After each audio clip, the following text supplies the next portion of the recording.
मेरे प्यारे बच्चों, शुरू करते हैं इस क्लास को। और इस क्लास में आगे के क्वेश्चन सॉल्व करवाएंगे। और पिछली क्लास में क्वेश्चन 11 तक कंप्लीट करवाए थे। अगर आप लोगों ने कंप्लीट नहीं किए हैं, लिंक डिस्क्रिप्शन में मिल जाएगा, कंप्लीट कर लेना। और इस क्लास में कंप्लीट करवा देंगे क्वेश्चन एक्सरसाइज 11.1 के। क्वेश्चन 12 आपको दिख रहा होगा। कितने क्वेश्चन सॉल्व करेंगे इस क्लास में देख लो यहाँ पे। क्वेश्चन 12 to 17, 12 से 17 तक इस क्लास में सॉल्व होंगे। लास्ट ये क्वेश्चन है, इस एक्सरसाइज का लास्ट क्वेश्चन ये है, तो कंप्लीट करवा देंगे इस क्लास में एक्सरसाइज 11.1 के क्वेश्चन। तो लाइक कर दो सभी स्टूडेंट, ज़्यादा से ज़्यादा शेयर भी कर दो इस वीडियो को। अगर नए स्टूडेंट हो, चैनल से जुड़ना चाहते हो, तो चैनल को सब्सक्राइब कर लो। चैनल को सब्सक्राइब करने के साथ साथ बेल आइकन जरूर प्रेस कर लेना है, क्योंकि उसमें आपका ही फायदा है। जब भी हम नई क्लास लाएंगे तो नोटिफिकेशन यूट्यूब द्वारा रैपिड फायर की तरह आपको मिलेगा, तो क्लास लेने में दिक्कत नहीं आएगी। अब बात करेंगे हम क्वेश्चन 12 की। यहां पे लिखा है find the angle of intersection of the following curves. Angle of intersection हमको फाइंड करना है। फर्स्ट पार्ट में दो कर्व हैं, सेकंड पार्ट में भी दो कर्व हैं। तो आपको एंगल फाइंड करने के लिए फार्मूला कौन सा यूज करना है देख लो यहाँ पे। टेन थीटा इक्वल मोड में m1 माइनस m2 के अपान में 1 प्लस का m1 इंटू m2, ये फार्मूला यूज करना है। और एक बात आपको बताते हैं, कभी भी आपको एंगल अगर फाइंड करना है दो कर्व का अगर एंगल फाइंड करना है तो ऑलवेज पॉजिटिव वैल्यू निकलेगी, ऑलवेज पॉजिटिव वैल्यू। क्योंकि यहाँ पे आपको मोड दिख रहा है, तो मोड का मीन्स यही है कि पॉजिटिव वैल्यू। तो आपको ये जानकारी होना चाहिए, कभी भी आपको दो कर्व के बिटवीन अगर एंगल निकाल रहे हो तो पॉजिटिव वैल्यू निकलेगी। समझ गए। अगर हम बात करें यहाँ पर m1 m2 m1 m2, तो ये कैसे निकालोगे भाई। आपको पता है कि स्लोप के लिए हमको क्या चाहिए होता है, dy/dx, इसकी वैल्यू चाहिए होती है। स्लोप निकालने के लिए हमको dy/dx पता हो, तो हम dy/dx से निकालेंगे भाई। पहले कर्व से निकालेंगे और सेकंड कर्व से निकालेंगे। फिर m1 आपको पहले कर्व से निकाल लेना है और m2 सेकंड कर्व से। लेकिन पॉइंट पता हो, पॉइंट जरूर होना चाहिए, क्योंकि एंगल ऑफ इंटरसेक्शन लिखा है। क्या लिखा है यहाँ पे, एंगल ऑफ इंटरसेक्शन। तो इंटरसेक्शन लिखा है, इसका मीन्स यही है इंटरसेक्शन पॉइंट। अगर आपको एंगल ऑफ इंटरसेक्शन फाइंड करना है, चाहे क्वेश्चन हो चाहे एग्जाम्पल हो, तो आपको इंटरसेक्शन पॉइंट निकालना पड़ेंगे। ये फिक्स है, ये भाई फिक्स है कि अगर आप एंगल ऑफ इंटरसेक्शन फाइंड करोगे तो इंटरसेक्शन पॉइंट आपको निकालना पड़ेंगे पहले। समझ गए। जब इंटरसेक्शन पॉइंट पता चल जाएंगे, जैसे एक निकला इंटरसेक्शन पॉइंट तो एक एंगल निकलेगा। अगर दो इंटरसेक्शन पॉइंट निकले तो दो एंगल निकलेंगे। अगर तीन इंटरसेक्शन पॉइंट निकले तो तीन एंगल निकलेंगे। जितने पॉइंट पता चलेंगे उतने ही एंगल निकलेंगे, ये भी जानकारी होना चाहिए। तो आपको सबसे पहले इंटरसेक्शन पॉइंट निकालना है, उसके बाद m1 m2 जो पॉइंट निकालोगे उसी पॉइंट से m1 और m2 निकालना है। समझ गए। इसको हम रफ करते हैं, ये जानकारी आपको होना चाहिए। क्वेश्चन तो छोटे छोटे बच्चे लगा देते हैं, आंसर शीट सब निकाल देते हैं, उसको रटना बोलते हैं। तो पहले आपको समझना है क्वेश्चन में क्या कह रहा है, कौन सा फार्मूला यूज होगा, उसके बाद लगाओ। नहीं तो डायरेक्ट जैसे क्वेश्चन मिला वैसे सॉल्व करने लगे तो फ़ायदा क्या है। रटोगे भाई, पूरी बुक नहीं बोल सकते हो। ये जो बुक है ना, पूरी बुक अगर बोलना है तो भाई आपको समझ के पढ़ना है, समझ के पढ़ो, ठीक है। तो यहाँ पर हम लिखते हैं सॉल्व फर्स्ट पार्ट का, यहाँ पे लिख लो the given curve, the given curve, ठीक है। ए वाई स्क्वायर इक्वल में 4x क्यू, इसे इक्वेशन डाल लो फर्स्ट, वाई स्क्वायर के इक्वल 4ax, इसे डाल लो सेकेंड इक्वेशन। अब इनको सॉल्व करेंगे, x और y की वैल्यू निकलेंगी, वही इंटरसेक्शन पॉइंट कहलाते हैं या कहलाए जाएंगे। तो सॉल्व कैसे करेंगे हम आपको बताते हैं। From equation first and second equal कर दो, from equation first and second equal कर दो, क्योंकि वाई स्क्वायर की वैल्यू यहाँ से पता है और यहाँ से भी पता है, तो इनको क्या कर दें, इक्वल कर दें। तो a का यहाँ पे डिवाइड लगाना है, तो 4x क्यू के अपान में a का डिवाइड लगा दिया, और वाई स्क्वायर के इक्वल यहाँ पे 4ax है, ठीक है। वाई स्क्वायर के इक्वल और वाई स्क्वायर के इक्वल जो वैल्यू है उनको इक्वल कर दो। अब यहाँ पर आपको समझना है, ये काट दिया, x एक कैंसिल हो जाएगा, लेकिन आपको कैंसिल नहीं करना है। अगर वेरिएबल की बात करें तो ज़्यादा से ज़्यादा वैल्यू निकालना है आपको, ज़्यादा से ज़्यादा वैल्यू निकालना है, चाहे x की बात करें चाहे y की। तो वेरिएबल कैंसिल आपको नहीं करना है, ये कांस्टेंट कैंसिल कर दो, कांस्टेंट कैंसिल कर दो, कोई दिक्कत नहीं है। लेकिन अगर x आपने कैंसिल कर लिया, यहाँ पे x स्क्वायर बचेगा, तो एक वैल्यू कम निकलेगी। अगर आपने वेरिएबल कैंसिल कर लिया तो एक वैल्यू कम निकलेगी, तो आपको कम वैल्यू नहीं निकालना है, ज़्यादा से ज़्यादा x एंड y की वैल्यू निकालो, समझिए, ज़्यादा से ज़्यादा। तो इसीलिए वेरिएबल को कैंसिल नहीं किया जाता। ये बात जब हमने आपको NCERT बुक पढ़ाई थी पिछली क्लास 12th की, एक्सरसाइज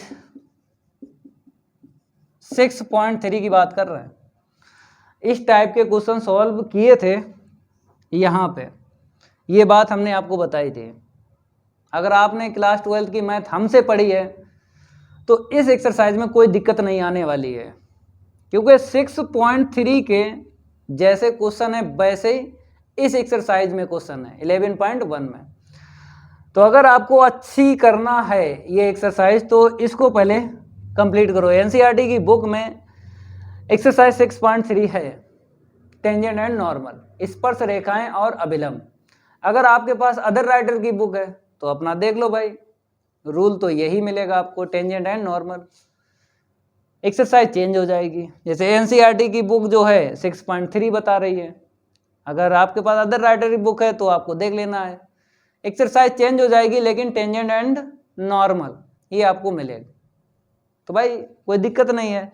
जो बात हमने यहाँ पे आपको बताई वही यहाँ पे आपको बता रहे हैं कि ज़्यादा से ज़्यादा वेरिएबल की वैल्यू निकालो, इसीलिए ये कैंसिल नहीं करेंगे। तो इसको इस साइड लेके जाएंगे तो a स्क्वायर इंटू एक्स, अब इसको इस साइड लाएंगे तो एक्स क्यू माइनस का a स्क्वायर एक्स इक्वल 0। अब x कॉमन ले लो तो एक्स स्क्वायर, अगर हम x कॉमन लेते हैं तो ब्रैकेट में क्या बचेगा, ब्रैकेट में बचेगा एक्स स्क्वायर माइनस का a स्क्वायर इक्वल 0। अब हमको वैल्यू निकाल लेना है। अगर हम यहाँ से वैल्यू निकालते हैं x के इक्वल 0 करके तो x इक्वल 0 मिलेगा। अब इसके इक्वल 0 करते हैं तो वैल्यू देख लो, तो एक्स स्क्वायर के इक्वल a स्क्वायर, पावर हटाओ तो ज़्यादा से ज़्यादा आपको वैल्यू लेना है। वैसे भी रूट 2 वैल्यू देता है, positive and negative, root 2 value देता है, पॉजिटिव एंड निगेटिव, तो पावर हटाएंगे रूट आ जाएगा। तो यहाँ पर हमको क्या मिलेगा, प्लस माइनस a, तो प्लस का a अलग लिख लो, ये तो हमने आपको समझाया, लेकिन यहाँ पे डायरेक्ट लिखना है। यहाँ से x की वैल्यू 0 मिल गई, यहाँ से आपको एक वैल्यू प्लस की मिली है, एक वैल्यू माइनस की मिली है, इतना क्लियर हुआ, ठीक है। अब ये वैल्यू किस में रखना है, चाहे इक्वेशन फर्स्ट में रखो चाहे सेकंड में रखो, ये जो वैल्यू निकली है इक्वेशन फर्स्ट में रखो चाहे सेकंड में रखो, y की वैल्यू निकाल लो। तो हम क्या करेंगे, फ्रॉम इक्वेशन सेकंड ले लेते हैं, फ्रॉम इक्वेशन सेकंड ले लेते हैं, वाई स्क्वायर इक्वल 4ax। हमने यहाँ पे सेकंड इक्वेशन ले लिया है। अगर आप चाहो तो फर्स्ट इक्वेशन ले लो, वैल्यू सेम निकलेंगे, चाहे x की वैल्यू इसमें रखो चाहे इसमें रखो, y की वैल्यू सेम निकलेंगे। तो इक्वेशन सेकंड ले लिया। अब यहाँ पे हम दो लाइनें कर लेते हैं, x इक्वल 0 यहाँ पे सॉल्व करेंगे, जब रखेंगे x की वैल्यू a रखेंगे तो यहाँ पे सॉल्व करेंगे, x की वैल्यू -a रखेंगे तो यहाँ पे सॉल्व करेंगे।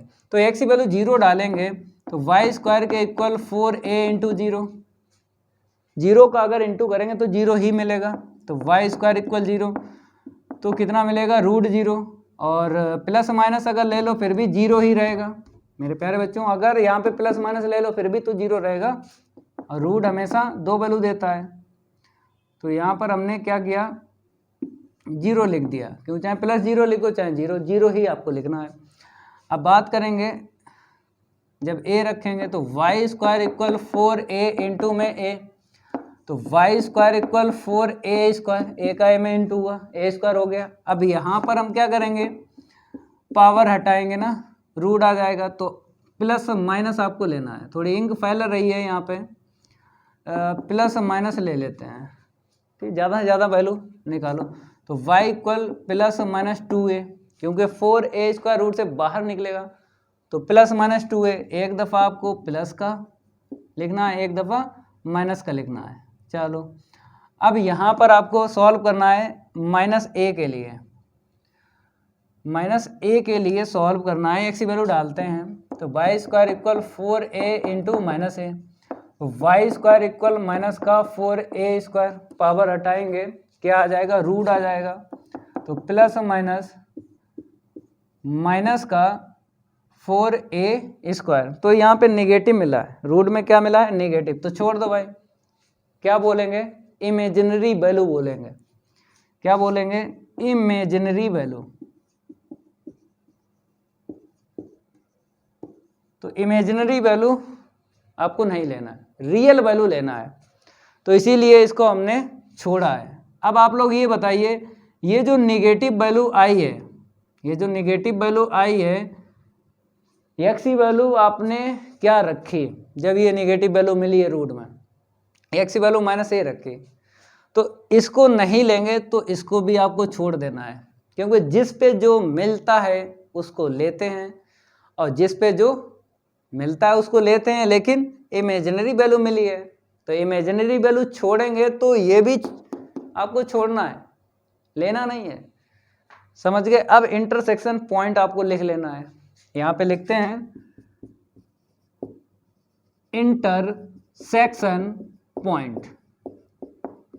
हमने क्या बोला है, जिस पर जो मिलता है उसको लिखते हैं, जिस पे जो मिलता है। तो x की वैल्यू 0 हमने लिखा, x की वैल्यू जब 0 रखी थी, y की वैल्यू कितनी मिली थी, ये मिली 0, तो 0 पर 0 मिला था, तो पास पास रखना है, 0 पे 0 मिला था। अब इसके बाद में देखो, x की वैल्यू जब a रखी थी, y की वैल्यू कितनी मिली थी, जब x इक्वल a हमने यहाँ पे रखा तो y की 2 वैल्यू मिली, तो पहले आपको 2a के लिए काम करना है, a पे 2a मिला और a पे -2a मिला, तो 2 दफ़े आपको लिखना है, a के साथ एक दफ़ा 2a लिख दो, फिर -2a लिख दो, तो माइनस का 2a लिख दिया, ठीक है। तो कितने पता चल गए इंटरसेक्शन पॉइंट, 3 पता चल गए। जितने इंटरसेक्शन पॉइंट निकलते हैं उतने ही एंगल पता चलेंगे। एक बार फिर रिपीट कर देते हैं, जितने इंटरसेक्शन पॉइंट निकले हैं उतने ही एंगल पता चलेंगे। 3 हैं तो 3 पता चलेंगे। अब आपको बताते हैं, इस पॉइंट से आपको m1 निकालना है पहले वाले कर्व से, और m2 निकालना है सेकंड वाले कर्व से। फार्मूला यूज कर लेना है, थीटा पता चल जाएगा। फर्स्ट पॉइंट के लिए आपके समझ में आ गया, वैसे सेकंड पॉइंट के लिए होगा, वैसे थर्ड पॉइंट के लिए होगा, ठीक है। From equation first and second आपको लेना है, क्योंकि हमको dy/dx की वैल्यू चाहिए। तो उसके आगे यहां से लिखेंगे, आप लोग क्या करो, नोट कर लो, जल्दी नोट करो भाई, जल्दी नोट करो। इसको भी हटा देते हैं, क्योंकि हमको इंटरसेक्शन पॉइंट पता चल गए। इसको हटा देते हैं, इंटरसेक्शन पॉइंट हमको पता चल गए। अब देखो यहाँ पे क्या लिखना है, from equation first and second. तो from equation first and second, first ये है ए वाई स्क्वायर के इक्वल 4ax3, ये 4 है, ठीक है। फिर कामा करके लिख लो वाई स्क्वायर इक्वल 4ax। अब आपको डिफ्रेंशिएट करना है विद रिस्पेक्ट टू एक्स के, differentiating with respect to x. तो यहाँ पर क्या आएगा 2ay, y का अगेन हो जाएगा। इतना क्लियर हुआ, थोड़ा सा डायरेक्ट कर रहे हैं। इक्वल में पावर 3 आगे आ जाए, 12 हो गया ना, 4 पहले से, 4 3 जा 12, x की पावर 2। अब कैंसिल कर लो, 2 6 जा 12।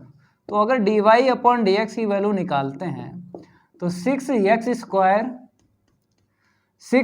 स्क्वायर के अपॉन में ay, ठीक है। अब बात करेंगे यहाँ पर, डिफ्रेंशिएट कर लो, y स्क्वायर का 2y, y का अगेन होगा ना, इक्वल इतना मिला, क्लियर हुआ। अब 2 से काट लेंगे 4, तो dy के अपॉन में dx इक्वल क्या मिला, 2a के upon y। dy upon dx पता चल गया। तो इस पॉइंट से m1 यहाँ से और m2 यहाँ से निकालना है, क्योंकि फार्मूले में यूज होगा। तो यहाँ पे लिखेंगे एट 0, 0। तो स्लोप m1 इक्वल, तो dy के अपॉन में dx 0, 0। तो मेरे प्यारे बच्चों ये 0, 0 यहाँ पे रखेंगे, इसको रफ करते हैं। जैसे ही हमने यहाँ पे 0, 0 रखा तो हमको क्या मिला, तो ऊपर वेरिएबल है 0 ही मिलेगा जब 0 रखेंगे, 0 का इसका 0, फिर 0 का इंटू 6 में, तो 0 नीचे रखेंगे 0। तो इसको क्या बोलेंगे, इनडिटरमिनेट फॉर्म। क्या बोलेंगे, इनडिटरमिनेट फॉर्म बोलेंगे। तो इनडिटरमिनेट फॉर्म को हटाना है भाई, क्योंकि ये आंसर नहीं होता है, ये उत्तर नहीं लिया जाता है। जैसे क्वेश्चन 4 की अगर हम बात करें, हमने सॉल्व करवाया था इस एक्सरसाइज का क्वेश्चन 4, तो वहाँ पर भी ऐसा मिल गया था। तो हमने आपको बताया था इस क्वेश्चन में कि dy अपॉन dx का होल स्क्वायर कर लो, क्योंकि फॉर्म को हटाना है आपको। तो फॉर्म को हटाना है तो स्क्वायरिंग बोथ साइड कर लो। क्या कर लो, स्क्वायरिंग बोथ साइड। क्वेश्चन 4 जैसा हुआ था वैसे ही यहाँ पे कर रहे हैं। तो 36 और यहाँ पे x की पावर 4 मिलेगी, क्योंकि पावर में पावर का इंटू हो जाता है। यहाँ पे a square into y square, ठीक है। अब क्या करेंगे, वैल्यू रख लो। तो 36 x की पावर 4 अपॉन में a स्क्वायर वाई स्क्वायर की वैल्यू यहाँ से रखो, तो 4ax³ के अपॉन 4ax³ के अपॉन में a, ठीक है, वाई स्क्वायर की वैल्यू रखिए। क्वेश्चन 4 में जैसा किया था वैसा ही कर रहे हैं। कहीं आपको ये स्लोप में पॉइंट अगर यूज कर रहे हो, इनडिटरमिनेट फॉर्म निकल रही है, तो आपको स्क्वायरिंग कर लेना है बोथ साइड, तो फॉर्म हट जाती है। तो इसीलिए ये हम क्या कर रहे हैं, थोड़ा सिंप्लीफाई कर रहे हैं। ये कट गया इससे, और 4 9 जा 36। सॉल्व करेंगे, ऊपर 9 इंटू एक्स, एक एक्स बचा, नीचे बताओ क्या बचा, a बचा, क्योंकि ये 2a थे, एक a बच गया, 4 चला गया, x³ चला गया, ठीक है। अब यूज कर लो, लेकिन कैसे यूज करोगे, मेरे पास dy अपॉन dx है और यहाँ पे क्या है, dy upon dx whole square. तो हम एक लाइन यहाँ पे लिखेंगे dy के अपॉन में dx, ठीक है। अब यहाँ से पावर हटाएंगे, रूट आएगा, तो 3 आगे ले लो, और रूट में क्या लिख लो, x के अपॉन a। थोड़ा ये यहाँ पे लिखते हैं, ठीक है। तो हमने क्या किया, dy अपॉन dx हमने निकाल लिया। इतना क्लियर हुआ। अब यूज कर लो, मतलब ये पॉइंट इसमें यूज करो, क्योंकि dy अपॉन dx की वैल्यू में ही यूज करेंगे। इसको हटा देते हैं, ये तो हमने समझाया है, ये लिखना नहीं है, ये तो आपको समझ लेना है। इनडिटरमिनेट फॉर्म आंसर नहीं होता है।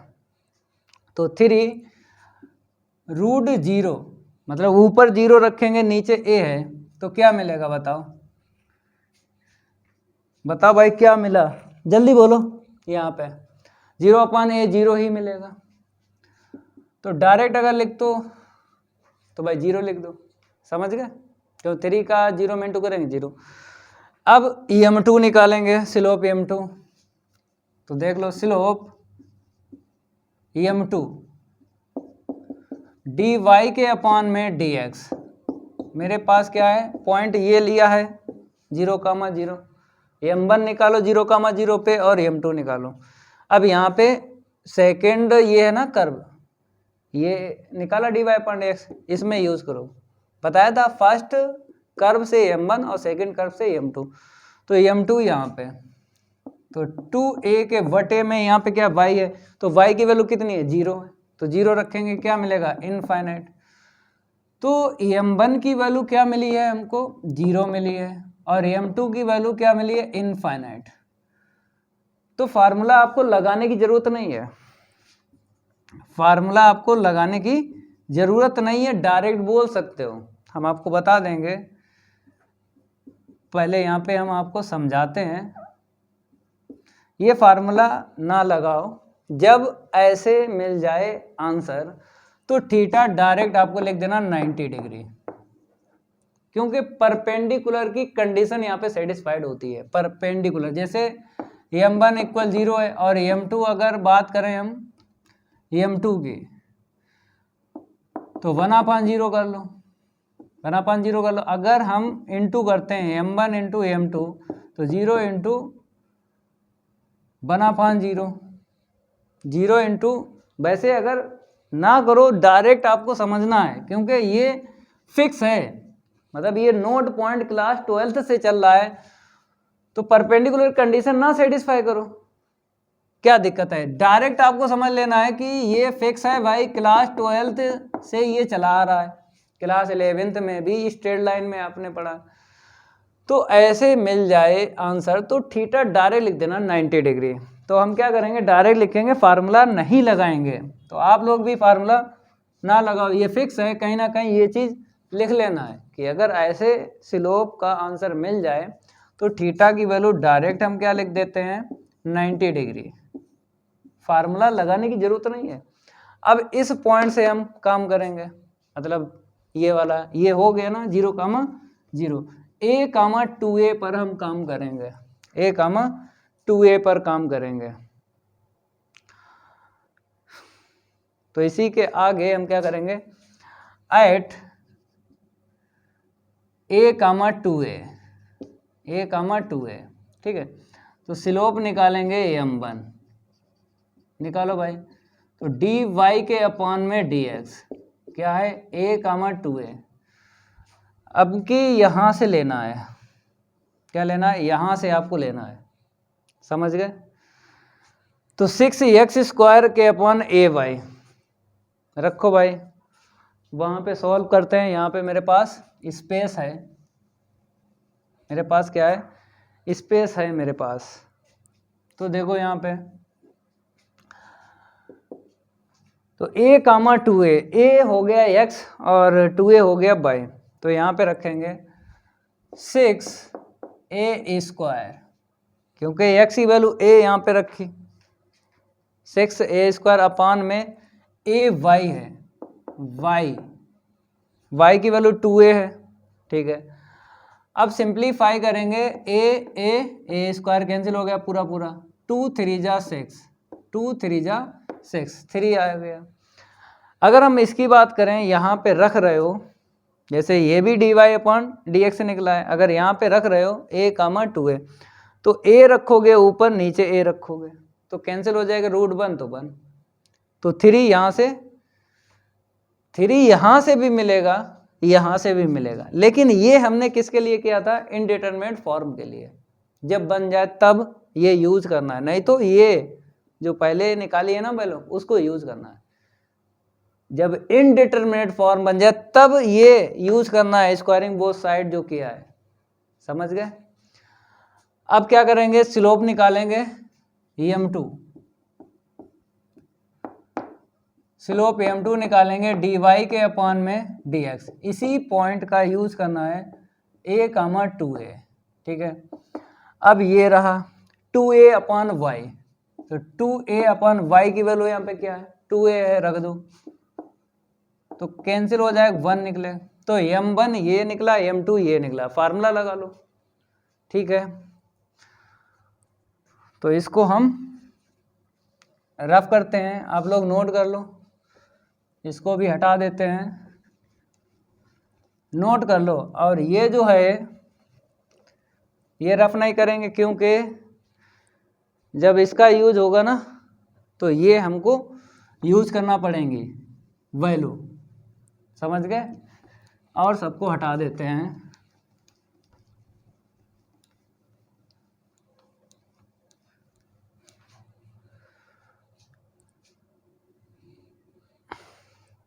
यहाँ तक नोट कर लिया। इसके आगे यहाँ पर आपको लिखना है, क्या लिखना है, we know that tan theta equal mod में m1 माइनस m2 के अपॉन में 1 प्लस का m1 into m2। Tan theta के इक्वल m1 की वैल्यू देख लो, ये है 3 और m2 की वैल्यू ये है 1, अपॉन में 1 प्लस का 3 इंटू 1, वैल्यू रख ली। अब सिंप्लीफाई करते हैं, ऊपर 2 मिलेगा, 3 बन जा 3 और 1 4, तो 1/2, मोड से बाहर निकालो प्लस ही निकले, तो टेन थीटा के इक्वल 1/2 निकला है। तो थीटा के इक्वल क्या मिला, टेन इनवर्स 1/2, ये एंगल सेकंड निकला।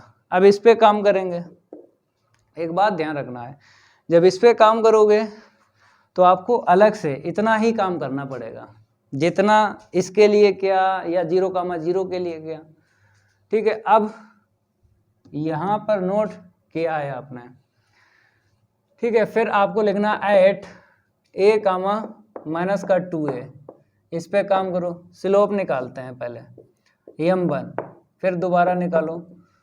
अब पॉइंट चेंज हो गया ना, a, माइनस का 2a, तो ये आपको यूज करना है, ठीक है। तो यहाँ पे 6 है, एक्स स्क्वायर है, तो a स्क्वायर आएगा ना, क्योंकि वैल्यू रखेंगे, अपॉन में a इंटू में माइनस का 2a। अब इसको हटा देते हैं, क्योंकि अब यूज नहीं होगा। 6a स्क्वायर अपॉन में ay है, तो a इंटू माइनस का 2y, इसको हटा देते हैं। अब देखो यहाँ पे, तो 6a स्क्वायर के अपॉन में माइनस का 2a स्क्वायर, ये कट गया, 2 3 जा 6, 2 3 जा 6, ये कट गया, -3 निकला। अब स्लोप m2 निकाल लो, स्लोप m2 इसी पॉइंट से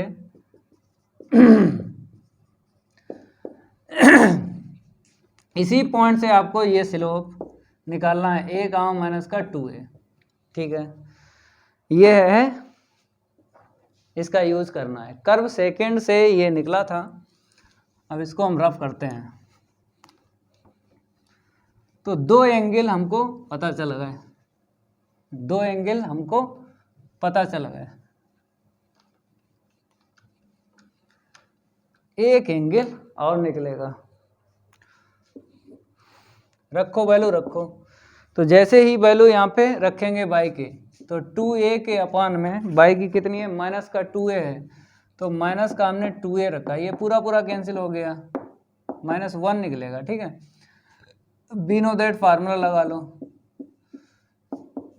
वी नो दैट फार्मूला लगा लो, टेन थीटा के equal mode of m1 minus m2 upon में 1 प्लस m1 इंटू m2, ठीक है। m1 की वैल्यू रखेंगे, m1 की वैल्यू ये है -3, रखो -3, m2 की वैल्यू ये है, माइनस माइनस क्या हो जाएगा, प्लस 1 प्लस माइनस का 3 माइनस का 1, m1 m2 की वैल्यू रख ली। सॉल्व करेंगे, ऊपर माइनस का 2 मिला और नीचे 1 प्लस का 3, क्योंकि माइनस माइनस प्लस हो जाएगा। तो यहाँ पर माइनस का 2 के अपॉन 4 इक्वल में सॉल्व करेंगे, -1/2, कैंसिल कर लो, 2 बन जा 2, 2 2 जा 4, मोड से बाहर निकालो 1/2, ये टेन थीटा के इक्वल चल रहा है, तो थीटा इक्वल क्या निकलेगा, टेन इनवर्स 1/2। तो इससे पहले जो एंगल निकला था वह यही निकला था, तो सेम एंगल दो निकले हैं, तो आंसर में एक ही लिखना है, आंसर में एक ही लिखना है। तो 3 एंगल निकले जिनमें 2 सेम है और एक अलग है, तो हैंस लिख देना है लास्ट में। यहाँ पे लिखते हैं, इसको हम रफ करते हैं, इसको क्या करते हैं, रफ करेंगे, लास्ट आंसर लिखना है, बस लास्ट आंसर आपको लिखना है, ख़त्म खेल। यहाँ तक नोट करने के बाद में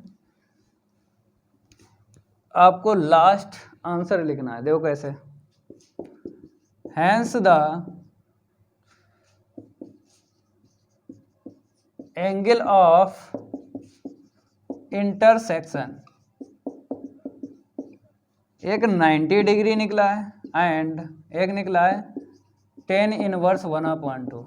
ठीक है, ये लास्ट लाइन आपको लिख देना है, हो जाएगा।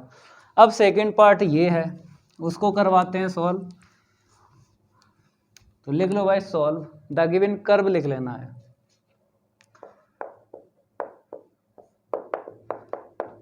द गिवन कर्व, तो एक तो ये है x² + y² के इक्वल a² √2 है, फिर क्या था, x² माइनस का y² के इक्वल a², x² + y² के इक्वल a² √2, फिर कामा x² minus y² equal a²। देखो भाई लिख लो, तो x² प्लस का y² इक्वल में a² √2, इसे इक्वेशन डालो फर्स्ट, तो x² माइनस y² के इक्वल a², इसे सेकेंड इक्वेशन डाल दो। ये इंटरसेक्शन क्या निकले हैं, यहाँ पे इंटरसेक्शन पॉइंट निकल आएंगे, सॉल्व करेंगे from equation first and second से x एंड y की वैल्यू निकालेंगे from equation first and second. तो x² प्लस का y² के इक्वल a² √2, यहाँ पे x² माइनस y² के इक्वल a², इसे 1 डाल लो, इसे सेकेंड डाल लो, एडिंग लिख दो क्योंकि ये कैंसिल हो जाएगा ये, तो 2x² निकलेगा, यहाँ पे कॉमन ले लो, a² कॉमन ले लो, तो यहाँ से √2 मिला लिख दिया, यहाँ से चला गया a², कुछ नहीं मिला तो 1 मिला भाई, 1 मिला लिख दो।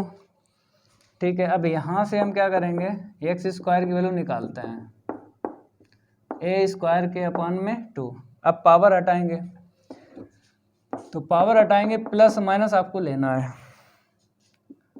√2 + 1/2, √2 + 1/2, पावर हटाएंगे रूट आएगा और ये a² बाहर निकल जाएगा।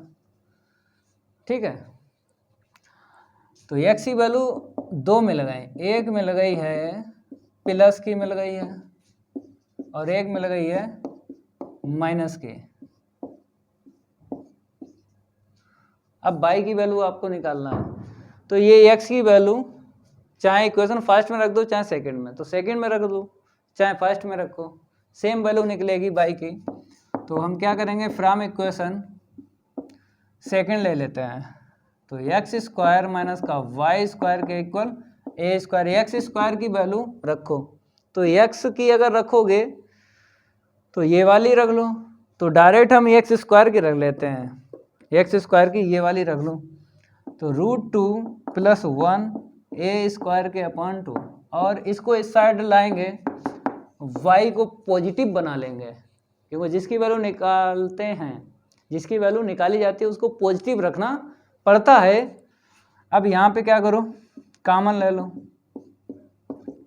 a² में लगाया कॉमन इक्वल y², तो y² की अगर हम बात करें, सॉल्व करेंगे तो √2 - 1/2 ये मिला, क्योंकि 2 बन जाए 2, 2 में से 1 को माइनस करो, -1 मिलेगा और अपॉन में 2। ठीक है, अब पावर हटाएंगे तो y की वैल्यू हमको प्लस माइनस मिल जाएगी, √2 - 1/2, a² है ना बाहर निकाल लो, तो √2 - 1/2 और ये रूट, क्योंकि पावर हटाएंगे ना। ठीक है, तो y की 2 वैल्यू मिल गए, एक पॉजिटिव मिल गई और एक निगेटिव मिल गई। तो पॉजिटिव मिली है पहले लिखते हैं, फिर मिली है हमको निगेटिव की बाद में लिख दो। तो √2 - 1/2 और यहाँ पे a। अब इंटरसेक्शन पॉइंट आपको लिख लेना है। अब इसको हम रफ करते हैं। इंटरसेक्शन पॉइंट नोट करते रहो, क्योंकि स्पेस की हमें ज़रूरत पड़ती है, इसीलिए आपको नोट करते रहना है। तो यहाँ पे लिखते हैं इंटरसेक्शन पॉइंट। इंटरसेक्शन पॉइंट तो देख लो, x की वैल्यू ये रही प्लस की, तो √2 + 1/2 और a। तो x की वैल्यू पॉजिटिव ले लो और y की वैल्यू भी पॉजिटिव ले लो। x की वैल्यू पॉजिटिव जिस पर जो मिलता है उसी को पास पास से लिखा जाता है। तो अगर x की वैल्यू इतनी रखोगे तो y की वैल्यू इतनी ही मिलेगी, चाहे निकाल के देख लो भाई, इक्वेशन फर्स्ट में रखो चाहे सेकंड में रखो। तो हम क्या करेंगे, इस पर ये ले लेते हैं। तो √2 - 1/2 और रूट, ठीक है, एक और आपको लिखना है, कामा करके यहीं पे लिख दें, ठीक है। √2 + 1/2 निगेटिव, ठीक है। x की वैल्यू नेगेटिव ले ली, y की वैल्यू निगेटिव ही आपको लेना है। तो √2 + 1/2 यहाँ पे माइनस कर लो, क्योंकि y की वैल्यू जब निकाली थी तो बीच में माइनस है, ठीक है। एक ये निकला, 2 पॉइंट निकले हैं। जितने पॉइंट निकलते हैं ना उतने ही एंगल निकलते हैं। बाई चांस की ये बात है कि एंगल अगर सेम निकल आए तो सेम एंगल को एक बार लिखा जाता है, लेकिन पहले से थोड़ी पता चलेगा कि इस पॉइंट पे या दूसरे पॉइंट पे एंगल सेम निकलेगा। तो निकालेंगे तब पता चलेगा, ठीक है। इसको हम रफ करते हैं, नोट करते रहो। अब इक्वेशन फर्स्ट एंड सेकंड आपको लेना है, dy/dx निकालना है। इक्वेशन फर्स्ट एंड सेकंड लेना है, dy/dx निकालना है। तो देख लो, x² प्लस का y² के इक्वल a² √2 है, x² - y² के इक्वल a²। डिफ्रेंशिएट कर दो तो 2x प्लस का 2y, y का अगेन करोगे ना तो ये मिलेगा, इक्वल में 0, कांस्टेंट का 0 ही होता है। यहाँ से हम क्या करेंगे, वैल्यू निकालते हैं। तो माइनस का 2x ये कट गया। तो अगर dy/dx की बात करें माइनस का x/y, dy/dx की बात करें माइनस x/y। अब यहाँ पे देखो 2x डिफ्रेंशिएट कर लो, ये तो आप जानते हो डिफ्रेंशिएट इक्वल 0। तो इसको उस साइड लेके जाएंगे, पॉजिटिव बना लेंगे, ठीक है। इसको लेके उस साइड गए लेकिन लिखा इस साइड है, 2 से 2 काट लो। तो dy/dx इक्वल में x/y, ठीक है। अब इस पॉइंट से m1 यहाँ से निकालो, m2 यहाँ से निकालो, ठीक है। निकालते हैं भाई। एट लिख लो पॉइंट √2 + 1/2 a, √2 माइनस इतना अपान इतना, ठीक है। इस पे काम करेंगे, स्लोप निकालते हैं। Slope m1 equal dy/dx। अब ये पॉइंट यहाँ पे रख लो, तो √2 + 1/, इतना, ठीक है, कामा √2 - 1 इतना, ठीक है। रखो, यहाँ पे माइनस x/y है तो माइनस लगा लो, x ये रहा, आगे वाला x होता है √2 + 1 इतना अपान में √2 - 1/, ये और ये काट दो। अब आपको दिख रहा है यहाँ पर भी रूट है, यहाँ पर भी, तो होल रूट में लिखते हैं। क्या लिखते हैं, होल रूट में। होल रूट में कुछ ना कुछ कैंसिल होगा, ये 2 से 2 कैंसिल हो गया। क्या मिला, ऊपर मिला √2 + 1 और नीचे मिला √2 - 1। अगर हम रेशनलाइज करते हैं परिमेयकरण तो नीचे 1 मिलेगा। रेशनलाइज 100% कब होता है, ये भी सीख लो भाई। परिमेयकरण बोलते हैं, क्या बोलते हैं, परिमेयकरण। परिमेयकरण 100% कब होता है ये भी जानकारी होना चाहिए। जैसे अगर डिनोमिनेटर की बात करें, 100% रेशनलाइज अगर सीखना है तो डिनोमिनेटर में आपको देखना है 1 का डिफरेंस होना चाहिए। अगर 1 का डिफरेंस है नीचे तब हम 100% रेशनलाइज करते हैं। अब पता कैसे करोगे कि डिनोमिनेटर में 1 का डिफरेंस है, स्क्वायर करके निकालो वैल्यू। जैसे √2 है तो √2 का स्क्वायर कर लो, बाद में 1 है तो 1 का स्क्वायर कर लो, सॉल्व कर लो, 2 यहाँ पे 1। अब देखो इन दोनों में 1 का डिफरेंस है। अगर हम माइनस लगा दें तो 1 आएगा। अगर स्क्वायर करने पर 1 मिलता है, मतलब स्क्वायर करके फिर माइनस करने पर 1 मिलता है तो 100% रेशनलाइज होता है। चाहे क्लास 10th की बात करें, चाहे 11th की बात करें, चाहे कंपटीशन की बात करें, पढ़ाई के क्षेत्र में कहीं पर आपको मिल जाए ये, अगर 1 का डिफरेंस है तो रेशनलाइज 100% होता है। तो यहाँ पे रेशनलाइज करेंगे, इतना ध्यान रखना।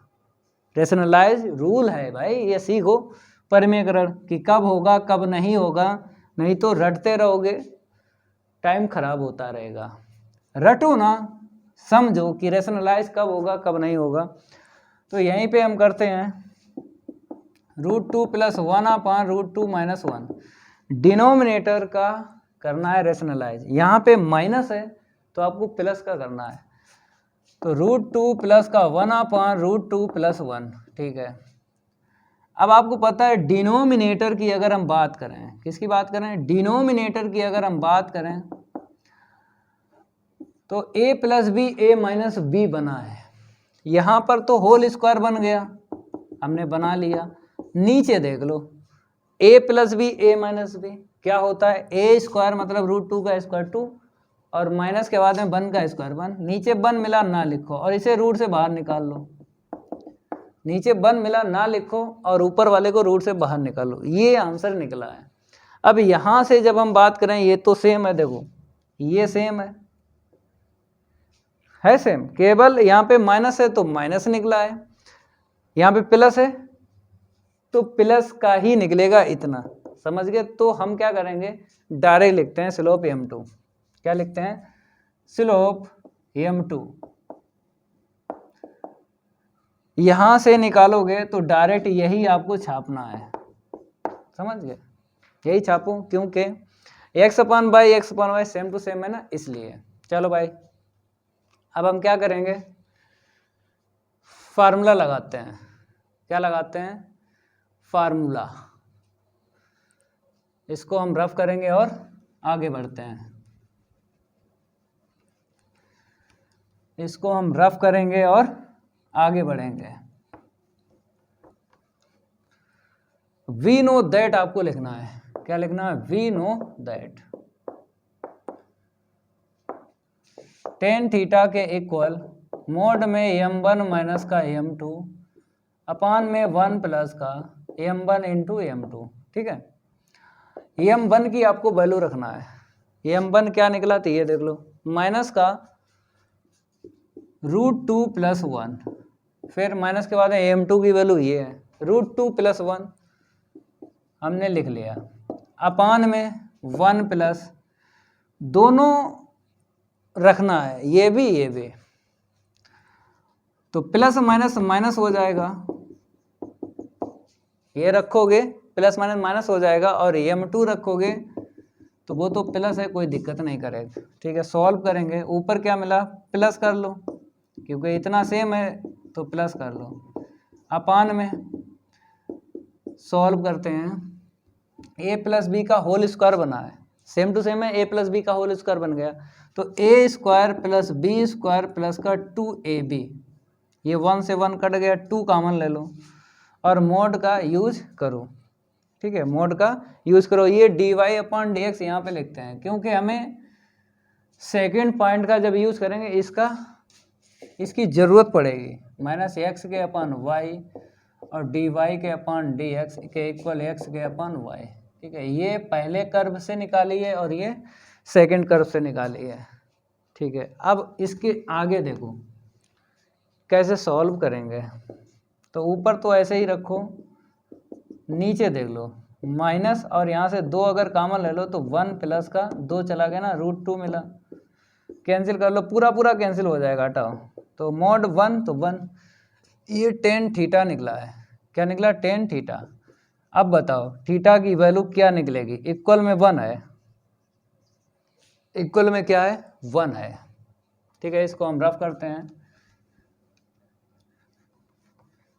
इक्वल में 1 है, बताते हैं भाई।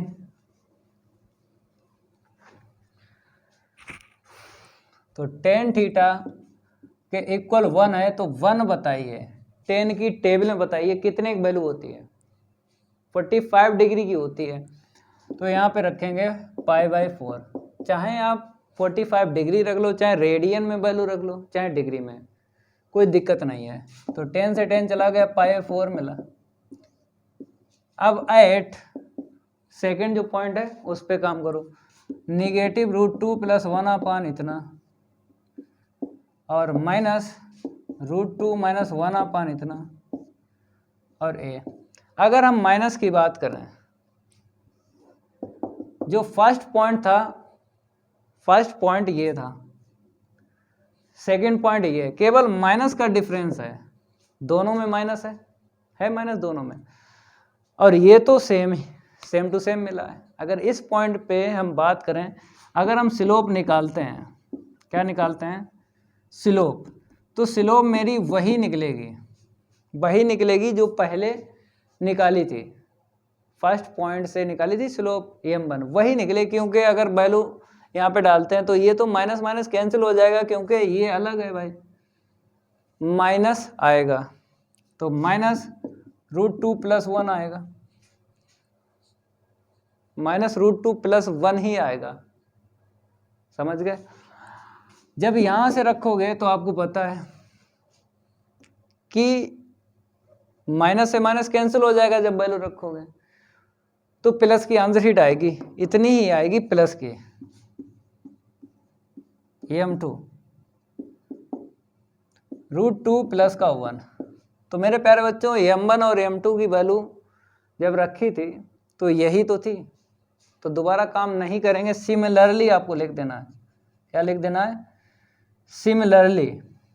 क्योंकि मैथ में एक रूल बनाया गया है कि अगर एक जैसा काम हो रहा है तो आपको सिमिलरली डायरेक्ट लिखना है। अगर चाहो ये 2 लाइन ये भी ना लिखो, ये भी ना लिखो, ये तो हम समझाने के लिए आपको बता रहे हैं कि अगर वैल्यू निकालोगे m1 और m2, वही वैल्यू निकलेंगी जो निकाल चुके हो।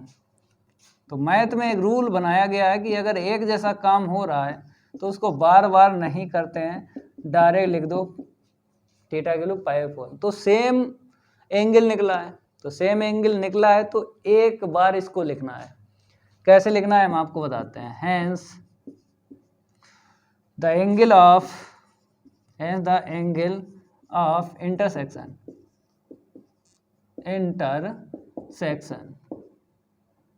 π/4, एक एंगल निकला है, रख दो।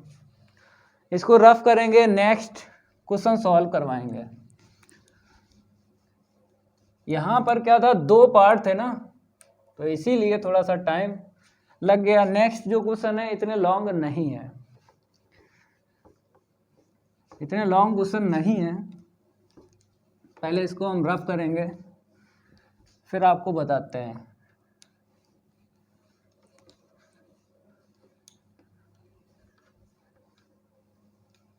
इसको हम रफ करेंगे, फिर आपको बताते हैं। क्वेश्चन 13, यहाँ पर हम क्वेश्चन 13 लिख देते हैं, ठीक है। यहाँ पर बोला गया है, देखो, so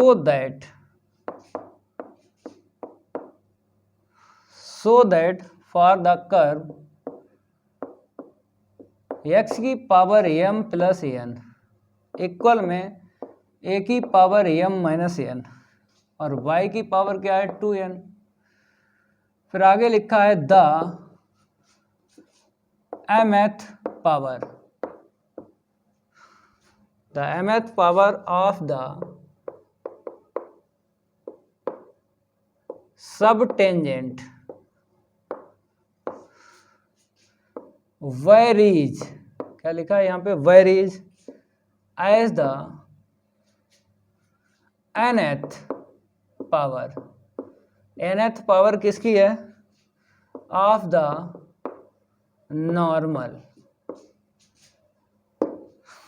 ठीक है, फार्मूले तो पता ही है, फार्मूले तो पता ही है सब टेंजेंट और सब नॉर्मल के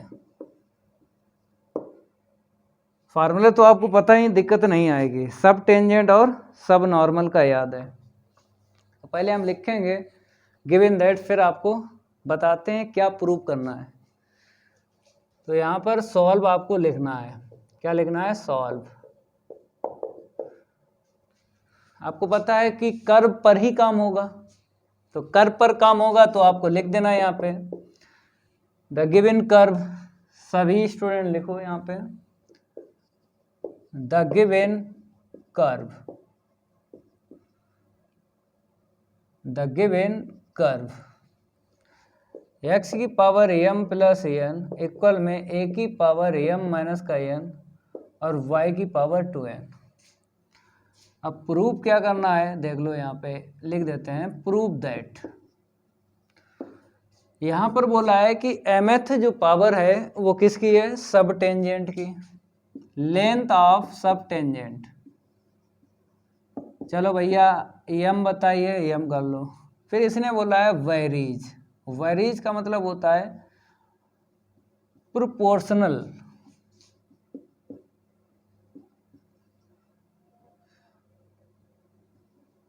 वेरीज का मतलब होता है प्रोपोर्शनल, समझ गए। तो ये होता है प्रोपोर्शनल टू, वेरीज का मतलब भिन्न भी होता है, समझ गए। तो सब टेंजेंट की whole power m proportional to हमको प्रूव करना है nth पावर किसकी, सब नॉर्मल की। ये हमको प्रूव कर देना है, ये आपको समझना है कि हमको प्रूव करना है तो कैसे करना है।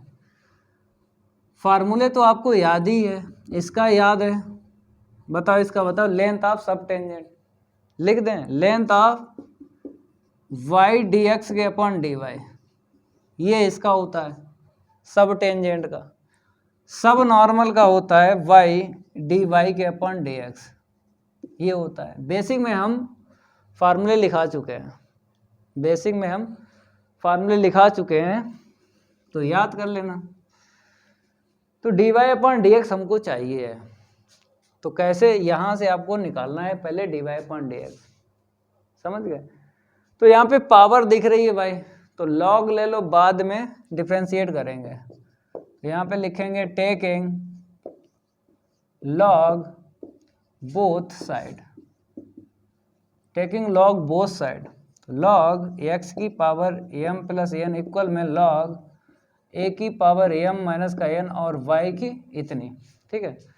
यहाँ पे प्रोडक्ट फार्मूला लगेगा और यहाँ पे ऐसे ही रखो x की पावर m प्लस का n इक्वल में log a की power m minus n plus log y की पावर 2n।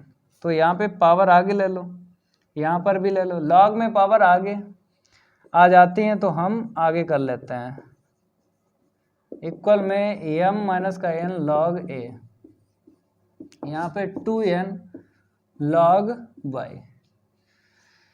इसको इक्वेशन डाल लो, इसे फर्स्ट डाल लो, इसका यूज होगा, मतलब ये जो कर्व है ना इसको 1 डाल दो, इक्वेशन फर्स्ट डाल दो, जरूरत पड़ेगी इसकी, ठीक है। अब डिफ्रेंशिएट करते हैं, differentiating with respect to x, कर दो भाई डिफ्रेंशिएट, तो आपको पता ही है। तो यहाँ पर 1/x आ जाएगा, तो m प्लस का n इंटू में 1/x इक्वल में देख लो, ये कांस्टेंट है, इसका 0 हो गया।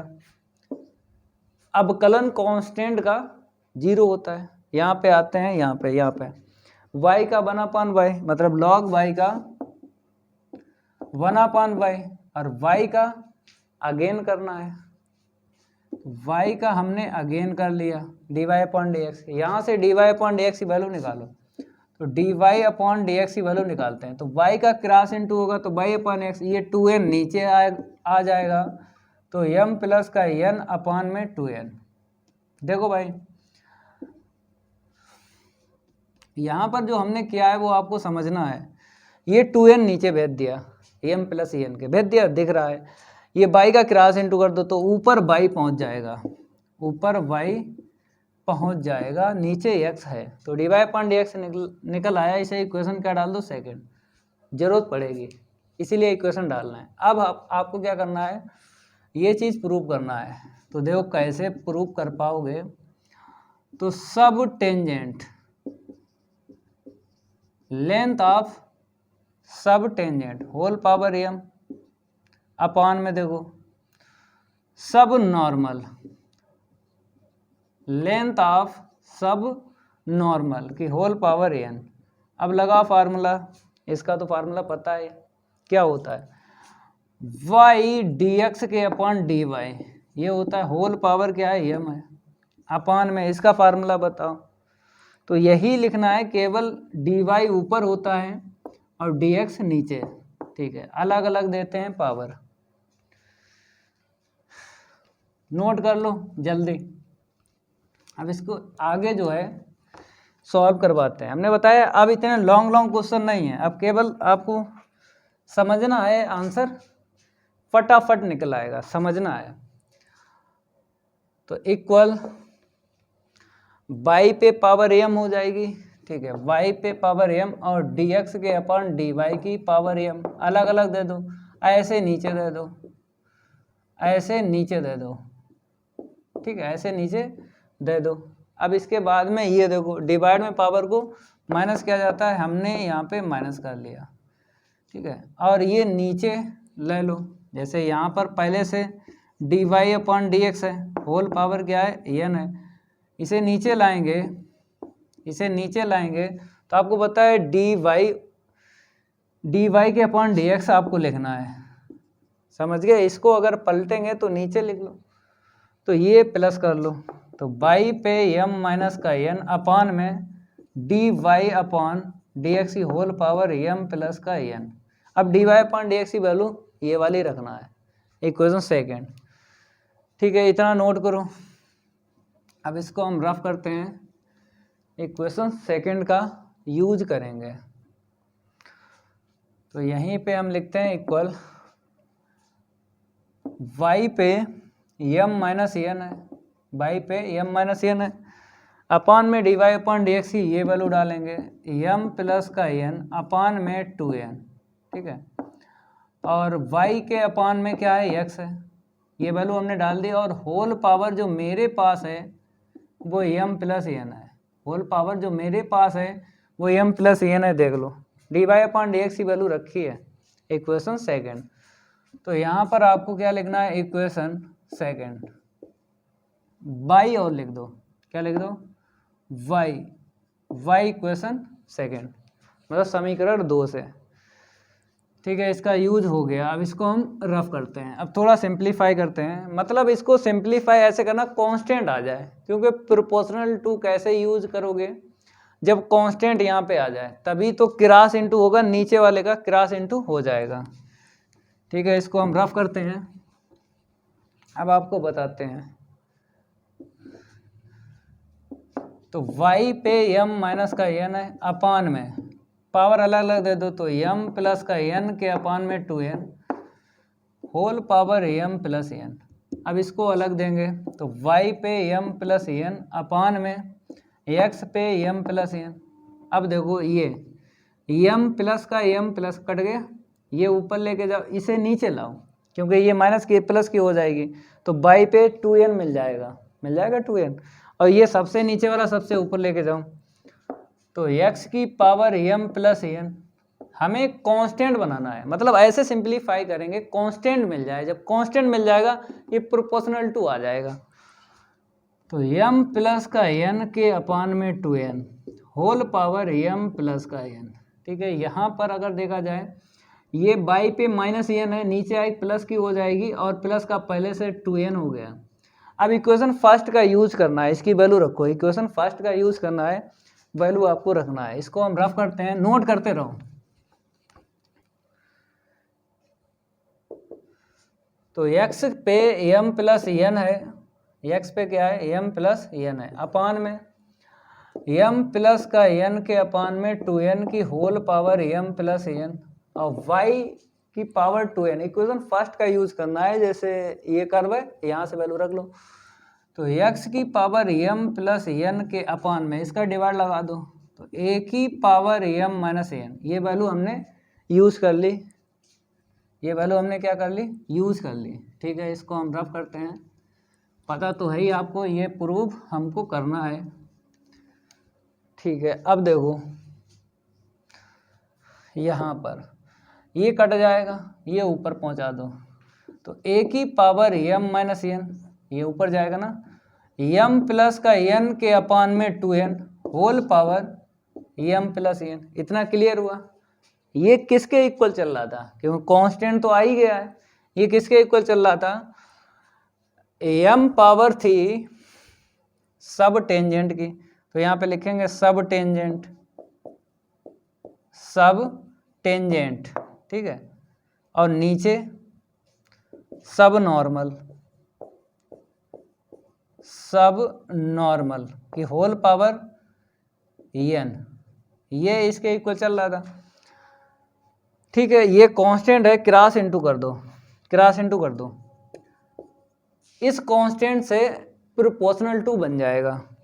तो सब टेंजेंट क्या लिखेंगे, सब टेंजेंट की whole power m, whole power m equal में क्रॉस इनटू करेंगे a की पावर m माइनस का n, m माइनस का n अपान में m प्लस का n अपान में 2n whole power m plus n, और क्या है सब नॉर्मल की होल पावर n। अब इसको हटा दो, ये जो आपको दिख रहा है ये कांस्टेंट है, ये हटेगा ना कांस्टेंट, तो प्रोपोर्शनल टू आ जाएगा। ठीक है, इसको हम रफ करते हैं। अब प्रोपोर्शनल टू लाना है, देखो कैसे, सब टेंजेंट की whole power m proportional to, ये कांस्टेंट हटा, इक्वल क्या बन गया, प्रोपोर्शनल टू। और प्रोपोर्शनल टू के बाद में सब नॉर्मल लिख दो, होल पावर n। यही प्रूव करना था, यही क्या करना था, प्रूव करना था। देख लो, कहता mth पावर किसकी, सब टेंजेंट की, और varies proportional to nth power किसकी, सब नॉर्मल की। हो गया प्रूफ, नोट कर लो भाई।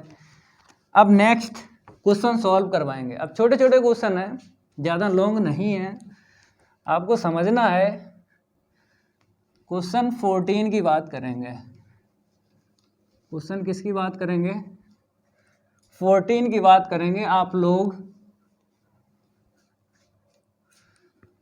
सॉल्व करो, अगर बुक आपके पास है, डॉक्टर विनोद कुमार राइटर की अगर बुक है तो सॉल्व करो भाई, नहीं है तो हम लिख देते हैं, नहीं है तो हम लिख देते हैं। क्वेश्चन 14 की है बारी, नहीं करेंगे इसके साथ कोई यारी।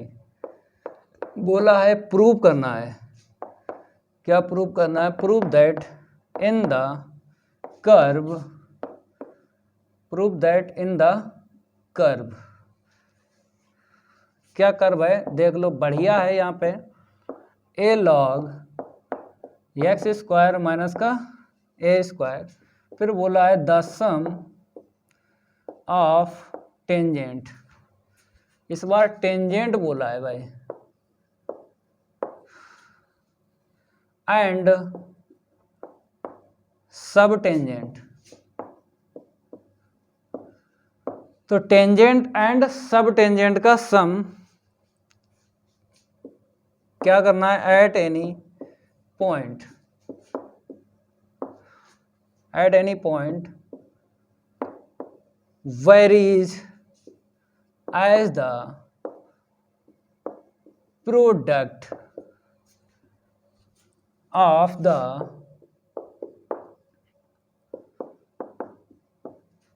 coordinate of the point of contact। देखो क्या करना है, बताते हैं भाई। जैसे अगर हम बात करें क्वेश्चन 14 के, तो यहाँ पे ये बोला है कि प्रूव करना है। क्या प्रूव करना है? जो कर्व है ना, ये इस कर्व का यूज करके सम टेंजेंट और सब टेंजेंट का जो सम होगा वो वेरीज होना चाहिए प्रोपोर्शनल टू किसके? Product of the coordinate of the point contact. मतलब एक्स वाई, मतलब हमको क्या प्रूव करना है? लेंथ ऑफ टेंजेंट, यही बोला, टेंजेंट और सब टेंजेंट।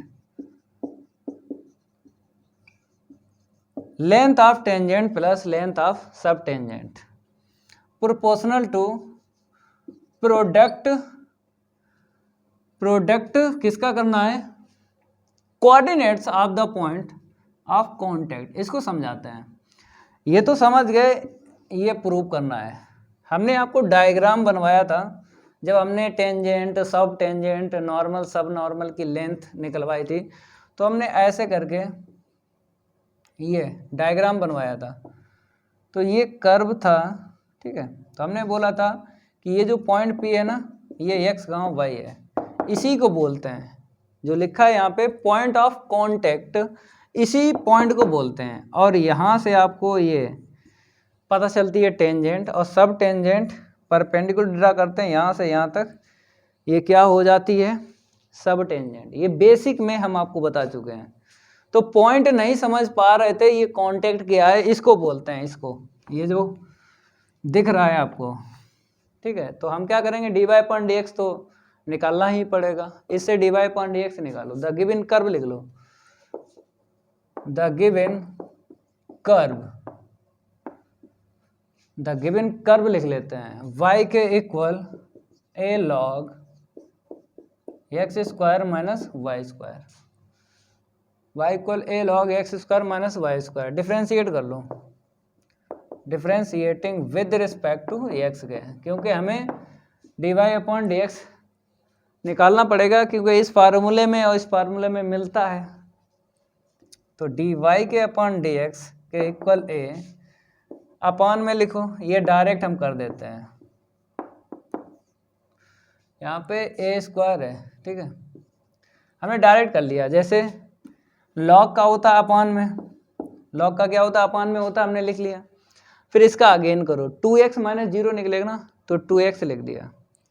तो क्या मिला है? 2ax, 2ax के अपान में x square minus a square, ये dy/dx निकला। इसे इक्वेशन डाल दो फर्स्ट। इतना क्लियर हुआ? ओके भाई। अब टेंजेंट निकालो और प्लस सब टेंजेंट। फार्मूला तो आपको पता ही होगा, तो देख लो।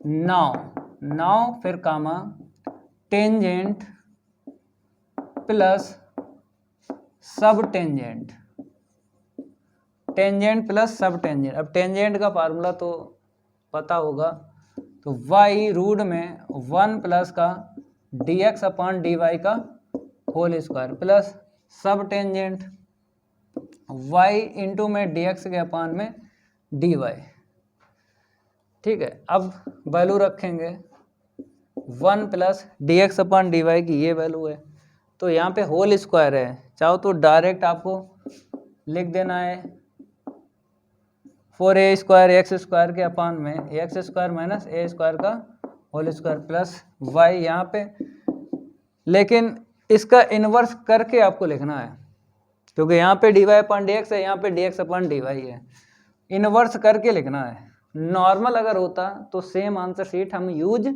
कर लेते। तो x square minus a square का होल स्क्वायर, ठीक है, अपान में 4a स्क्वायर x स्क्वायर प्लस वाई की वैल्यू देख लो, वाई नहीं रखें क्योंकि हमें एक्स वाई लाना है, प्रोपोर्शनल टू के बाद एक्स वाई लाना है, तो वाई की वैल्यू ना रखो, d x upon d y की यहाँ से वैल्यू रखो, तो x square minus a square, x square minus a square upon में 2ax, x square minus a square upon 2ax। अब यहाँ से थोड़ा सा सिंप्लीफाई करते हैं, तो 4a स्क्वायर एक्स स्क्वायर, ठीक है, इसका इसमें इंटू करो, तो 4a square x square plus x square minus a square की होल पावर कितनी है 2। अब यहाँ पे आते हैं प्लस, तो y इंटू में x square minus a square के अपॉन में 2ax।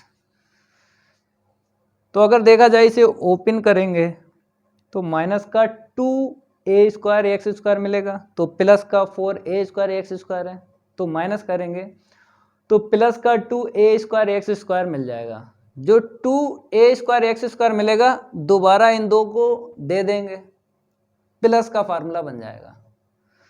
तो डायरेक्ट हम यहाँ पे लिखेंगे प्लस का फार्मूला, देखो कैसे,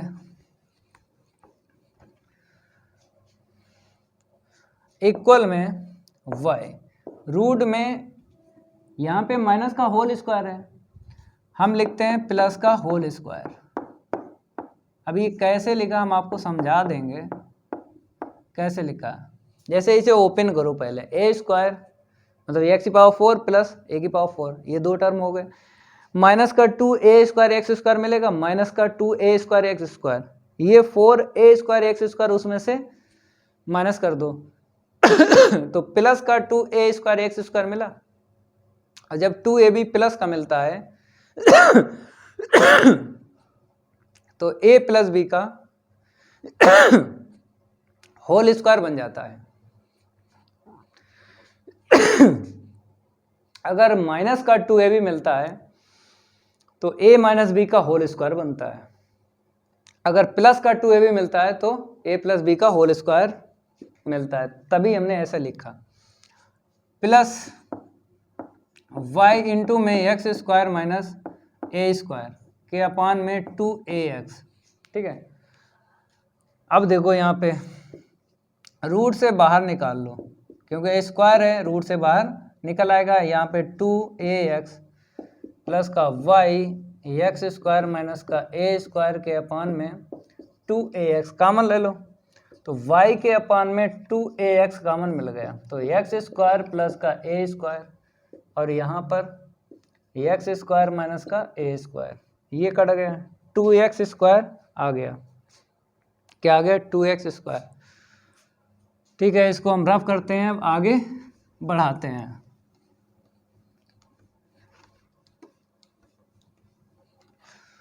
अब देखो यहाँ पे थोड़ा सिंपलीफाई करेंगे तो y के अपान में 2ax इंटू में ये प्लस कर लो 2x स्क्वायर, ये 2 कट गया, ये कट गया, एक पावर x ही चली गई, तो ऊपर मिला x y के अपान a मिला। ये किसके इक्वल चल रहा था? ये इक्वल चल रहा था टेंजेंट प्लस सब टेंजेंट। तो यहाँ पे हम लिखेंगे टेंजेंट प्लस सब टेंजेंट, इसको रफ कर देते हैं फिर लिखते हैं। इसके इक्वल जो चल रहा था उसको तो आपको लिखना है, टेंजेंट प्लस सब टेंजेंट, यही चल रहा था। ठीक है, अब आपको पता है ये बैरीज लिखा है, भिन्न भिन्न इसका मतलब होता है प्रोपोर्शनल टू भी होता है। तो जो ये दिख रहा है 1/a हटा दो भाई, प्रोपोर्शनल टू लगा लो, क्योंकि कांस्टेंट हटता है तो प्रोपोर्शनल टू आता है। जब प्रोपोर्शनल टू हटता है तो कांस्टेंट हमें यूज़ करना पड़ता है। तो यहाँ पे कांस्टेंट हटाना है क्योंकि हमें वेरीज बताना है प्रोपोर्शनल टू किसके? प्रोडक्ट के। जो पॉइंट है ना ये प्रोडक्ट के, ये प्रोडक्ट मिल गया है। तो ठीक है, टेंजेंट प्लस का subtangent proportional to x y, ये हमको प्रूव करना था। टेंजेंट प्लस का सब टेंजेंट, ठीक है, नोट करो भाई। अब क्वेश्चन 15 की बात करेंगे। क्वेश्चन 15 की है बारी और नहीं करेंगे उसके साथ कोई यारी, क्यों 14 हो ही गया। कितने क्वेश्चन बचे हैं अभी? 3 बचे हैं, क्योंकि 17 तक बताया था कि इस क्लास में सॉल्व करवाएंगे। तो अभी तो मेरे पास है क्वेश्चन 15, करते हैं भाई सॉल्व 15 को। बोला है सो दैट, अब यहाँ पे प्रूव करना है, सो that the sub normal at any point of the parabola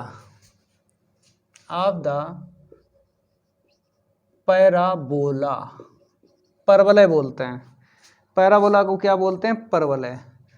तो वाई स्क्वायर इक्वल में 4ax is of constant length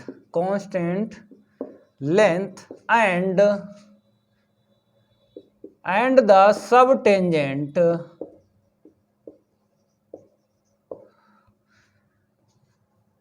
subtangent और यहां पर वेरीज मिल गया, फिर varies as the abscissa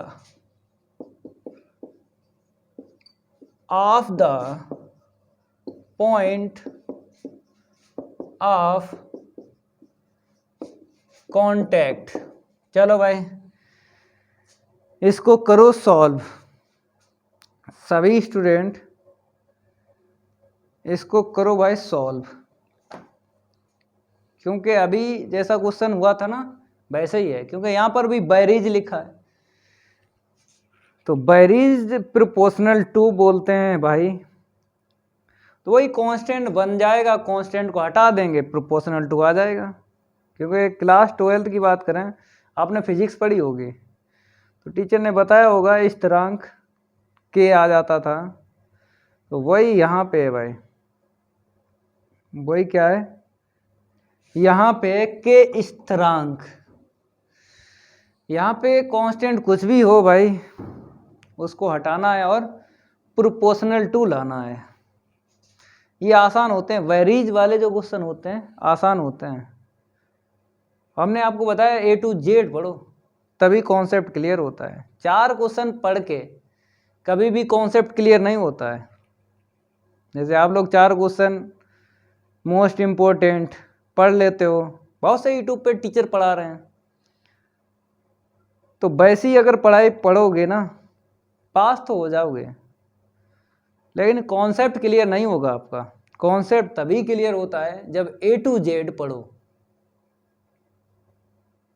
concept तभी क्लियर होता है जब A to Z पढ़ो। हम A to Z पढ़ा रहे हैं किस लिए? इसीलिए पढ़ा रहे हैं कि अगर आप 4 क्वेश्चन सॉल्व कर सकते हो तो भाई और क्यों नहीं सॉल्व कर सकते हो?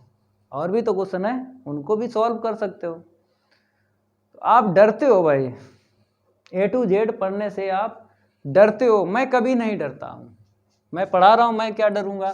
तो वाई स्क्वायर इक्वल 4ax है ये पैराबोला। सबसे पहले हमको क्या प्रूव करना है, ये सब नॉर्मल जो है, सब नॉर्मल की जो लेंथ है कांस्टेंट लेंथ प्रूव कर देना है पहले ये, फिर बाद में एंड के बाद में बताएंगे।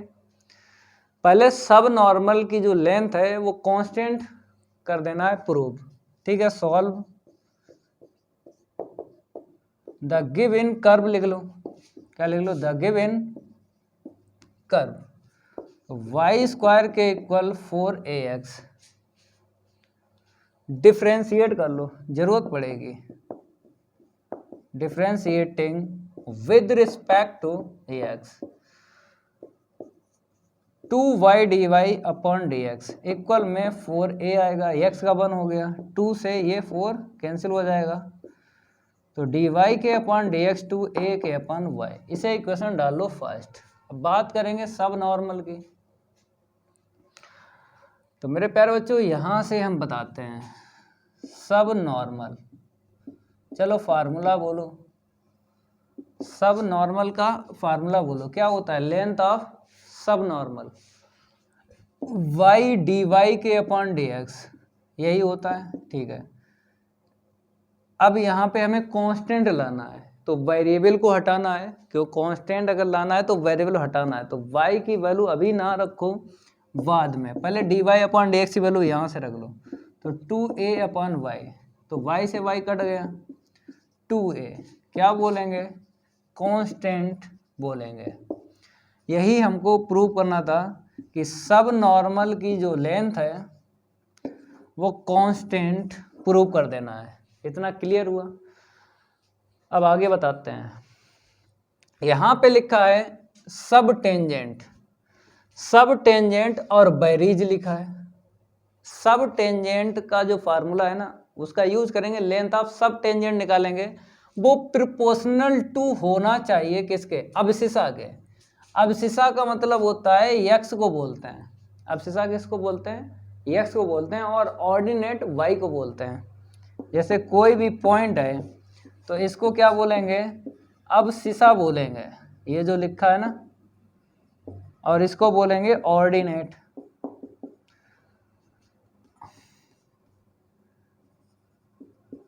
ऑर्डिनेट बोलेंगे, हिंदी में बता देते हैं भुज, और इसको कोटि। अबसिसा को बोलते हैं भुज, ऑर्डिनेट को बोलते हैं कोटि। तो हमें प्रोपोर्शनल टू एक्स बता देना है। और जो ये कांटेक्ट है ना, पॉइंट ऑफ कांटेक्ट, ये जो डायग्राम बेसिक में बनवाया था ना, जब length of tangent, length of सब tangent, length of normal, length of sub normal के फार्मूले बताए थे, तो उसी में वो पॉइंट जो है उसी को बोलते हैं पॉइंट ऑफ कांटेक्ट। ठीक है, क्लियर हुआ। अब इसके आगे करवाते हैं सॉल्व। हम क्या करेंगे, सब टेंजेंट लेके चलेंगे, सब टेंजेंट। ठीक है, तो यहाँ पे लिखेंगे सब टेंजेंट, फार्मूला पता है सब टेंजेंट का क्या होता है, वाई डी एक्स के अपॉन डी वाई। तो वाई डी एक्स के अपॉन डी वाई, चलो वैल्यू रखो। तो यहाँ पे d x upon d y है, यहाँ पे d y upon d x है, तो पलट के रख लो। तो y अपॉन क्या मिला, 2a, और वैल्यू अगर रखी है तो y इक्वेशन आपको फर्स्ट लिख देना है, यहाँ पर लिखना है और यहाँ पर भी लिखना है। इक्वेशन फर्स्ट का हमने क्या किया, यूज किया है, इक्वेशन फर्स्ट का यूज करके हमने वैल्यू रखी है। अब इसको हम रफ करते हैं, पता तो चल गया ना हमको क्या प्रूव करना है। हमको पता चल गया है कि हमको क्या प्रूव करना है, प्रोपोर्शनल टू एक्स लाना है। तो यहाँ पे क्या मिलेगा, सब टेंजेंट के इक्वल वाई स्क्वायर के अपॉन 2a। तो हमें एक्स लाना है, क्या लाना है, एक्स लाना है। तो वाई स्क्वायर की वैल्यू रख दो। वाई स्क्वायर की वैल्यू क्या है, परवलय है ना, parabola, Y square equal 4ax है ना, रख दो। अब काट दो, ये आ गया। ठीक है, अब आपको पता है ये कांस्टेंट हटेगा और ये इक्वल किस में कन्वर्ट हो जाएगा, प्रोपोर्शनल टू में कन्वर्ट हो जाएगा। तो प्रोपोर्शनल टू एक्स लिख दो, क्योंकि यही हमको प्रूव करना था, प्रोपोर्शनल टू अबसिसा, अबसिसा। ठीक है, सब टेंजेंट, सब टेंजेंट ये प्रूव करना था, हो गया कंप्लीट। अब नेक्स्ट क्वेश्चन सॉल्व करवाते हैं, ये भी कंप्लीट हुआ। नेक्स्ट क्वेश्चन की है बारी, और नहीं करेंगे उसके साथ कोई यारी। कितने क्वेश्चन बचे हैं, 2 बचे हैं, क्योंकि 17 तक हमने आपको बताया था सॉल्व करवाएंगे। तो देख लो मेरे भाई, 16 क्वेश्चन बढ़िया क्वेश्चन है। 16 बोला है फाइंड द लेंथ, यहाँ पे लिखेंगे find the length, find the length of सब टेंजेंट एंड सब normal at any point theta, at any point theta on the on the curve x equal a cos q theta, y के equal a sin q theta. Question तो लिख लिया। अब देखो यहाँ पे क्या करना है। यहाँ पे बताया गया है फाइंड द लेंथ ऑफ सब टेंजेंट। लेंथ ऑफ सब टेंजेंट फाइंड करना है, सब नॉर्मल की फाइंड करना है। आगे लिखा at any point theta on the curve. ये कर्व है तो आपको पता है पैरामेट्रिक इक्वेशन दे रखे हैं। तो dy अपॉन dx कैसे निकालोगे, क्योंकि लेंथ ऑफ सब tangent, length of sub normal में dy अपॉन dx की जरूरत पड़ेगी। फार्मूला तो याद होगा ना, लेंथ ऑफ सब नॉर्मल सब टेंजेंट, तो dy अपॉन dx की हमें जरूरत पड़ेगी। तो फार्मूला तो आपको पता ही है कि अगर पैरामेट्रिक मिलते हैं, अगर थीटा दिख रहा है पैरामेट्रिक, तो dy के अपॉन डी थीटा का डिवाइड लगाना है और dx के अपॉन डी थीटा का डिवाइड लगाना है। ये फार्मूला यूज होगा, dy अपॉन dx निकल आएगा। ठीक है, तो लिख लो सॉल्व इसका। द गिवन कर्व, सभी स्टूडेंट लिखो इसको, x के equal a cos q theta, y के equal a sin q theta. ठीक है, अब आपको यहाँ पे लिखना है पैरामेट्रिक क्या है। तो x की वैल्यू और y की वैल्यू देख लो। x की वैल्यू एंड y की वैल्यू जब देखी तो थीटा दिख रहा है, इसमें थीटा दिख रहा है, तो यही पैरामेट्रिक है। तो वेयर थीटा इज पैरामेट्रिक, समझ गए, पैरामेट्रिक पता चल गया।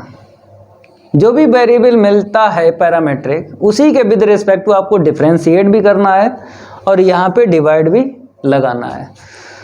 तो थीटा के ही विद रिस्पेक्ट टू आपको डिफरेंशिएट करना है। अगर यहाँ पे t मिलता, पैरामेट्रिक t मिलता, तो t के विद रिस्पेक्ट टू हमको डिफरेंशिएट करना पड़ता। थीटा मिला है तो थीटा के विद रिस्पेक्ट टू करेंगे। तो यहाँ पे लिख लो differentiating with respect to theta.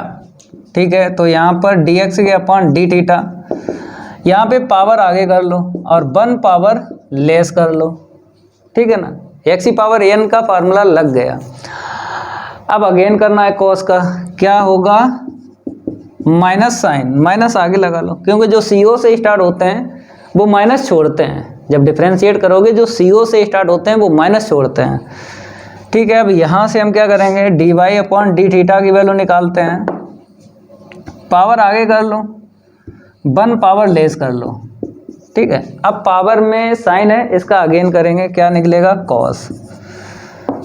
ठीक है, अब आपको पता है हम dy के अपॉन dx निकालते हैं, ये फार्मूला यूज करके। तो डी थीटा का डिवाइड लगाना है और अपान में dx के अपॉन डी थीटा। ठीक है, वैल्यू रखेंगे, dy अपॉन dx पता चल जाएगा। आप लोग नोट करते रहो, क्या करते रहो, नोट करते रहो। ठीक है, तो dy अपॉन डी थीटा देख लो, ये है 3a sign square theta into में कॉस थीटा, अपान में देखो dx के अपॉन डी थीटा देख लो, माइनस का 3 है, कॉस स्क्वायर थीटा इंटू में साइन थीटा, 1 पावर कैंसिल कर लो कॉस की और साइन की, ये कैंसिल हो गया, 3a से 3a कैंसिल हो गया, माइनस का साइन के अपान में क्या पता चला कॉस। ठीक है, फार्मूला तो पता है ना, लेंथ ऑफ सब टेंजेंट का। लगाओ भाई फार्मूला, निकालो आंसर शीट। इसको हम रफ करते हैं। आपको यहाँ पे लिखना है लेंथ ऑफ सब टेंजेंट, लेंथ ऑफ सब टेंजेंट। बताओ भाई फार्मूला, टेंजेंट है तो dx ऊपर रहेगा, dy नीचे रहेगा, टेंजेंट अगर है, और सब है तो y का इंटू होगा। ठीक है, रखो वैल्यू रखो, y की वैल्यू यहाँ से रख लो, a sine cube theta, a sine cube theta और dx अपॉन डी थीटा की वैल्यू यहाँ से रखना है। इसे इक्वेशन डाल लो, ये वैल्यू निकली है dy के अपॉन dx, तो आंसर शीट का इन्वर्स करके रेसिप्रोकल करके वैल्यू रखना है। तो cos और नीचे माइनस का साइन, तो एक साइन यहाँ से कैंसिल हो जाएगा, माइनस कर लो 1, ठीक है। तो माइनस का a sign square theta into में cos थीटा, क्योंकि पावर 2 ही हमको मिलेगी, क्योंकि 3 में से ये -1 होगा ना नीचे वाला, माइनस आगे लिख लो, ठीक है। ये आंसर शीट निकल आई। अब सब नॉर्मल के लिए फार्मूला बताओ, ठीक है। तो यहाँ पे लिखेंगे लेंथ ऑफ सब नॉर्मल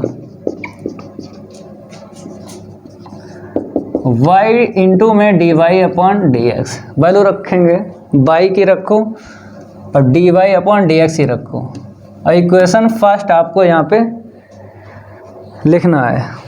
क्या लिखना है? इक्वेशन फर्स्ट, क्योंकि y इक्वेशन फर्स्ट का यहाँ पे यूज हुआ है। इक्वेशन फर्स्ट आपको लिखना है, जैसे यहाँ पे हम वैल्यू रखेंगे तो इक्वेशन फर्स्ट का यूज होगा।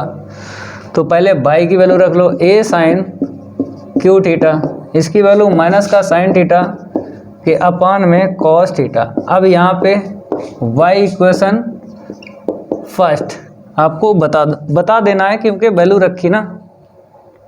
अब सिंप्लीफाई करो, तो अगर सिंप्लीफाई करेंगे माइनस का a साइन की पावर क्या मिलेगी? 3 और 1 4, मल्टीपल में पावर प्लस हो जाती है, हो गई। और इसे ऊपर लिख लो, 1/cos कॉस का सेक होता है, ठीक है, नोट कर लो। ये तो क्वेश्चन हो गया, इसको हम रफ कर देते हैं, ये तो हो गया। अब नेक्स्ट लास्ट क्वेश्चन है 17, उसको करवाते हैं सॉल्व। आप लोग कर लो सॉल्व भैया, क्योंकि अगर आपके पास बुक है तो कर लो सॉल्व, नहीं है तो हम लिख देंगे, उसके बाद करना है सॉल्व। क्वेश्चन पहले हम लिखेंगे, लास्ट है 17 क्वेश्चन है। बताया गया if the equation of curve is given in the form x के इक्वल a स्क्वायर माइनस का y स्क्वायर प्लस का 1/2 इंटू में log a minus a square minus y square, ये रूट में है, ठीक है, अपान में a plus a square minus y square.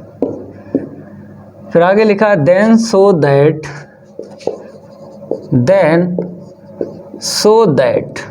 इतना तो लिखो, इतना लिखो, then so that the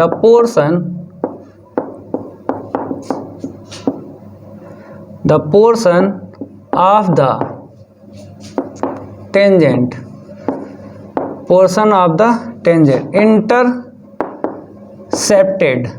intercepted between the point of contact and the axis of x is of constant length. क्या बताइए? Constant length. समझाते हैं भाई कैसे इसको सॉल्व करना है। यहाँ पे बोला है इक्वेशन जो है कर्व की, ये कर्व है, इसका इक्वेशन आपको निकालना है। इक्वेशन रहेगा टेंजेंट का, जैसे ये देखो इक्वेशन रहेगा टेंजेंट का, ठीक है। तो ये कर्व है, ठीक है, और ये क्या है? ये पॉइंट ऑफ कांटेक्ट है, समझ गए। इंटरसेप्टेड, इंटरसेप्टेड का मतलब होता है अंतःखंड, इंटरसेप्ट। तो इंटरसेप्ट ये वाला बोलता है, ये दो होते हैं इंटरसेप्ट, लेकिन बोला गया है उसने between the point of contact. ये है पॉइंट ऑफ कांटेक्ट। अगर x1 y1 लेते हो तो ले लो, xy लेते हो तो xy ले लो, तो पॉइंट ऑफ कांटेक्ट, ठीक है। अगर आप xy ले लो वो भी ठीक है, x1 y1 ले लो वो भी ठीक है। तो बोलते हैं पॉइंट ऑफ कांटेक्ट।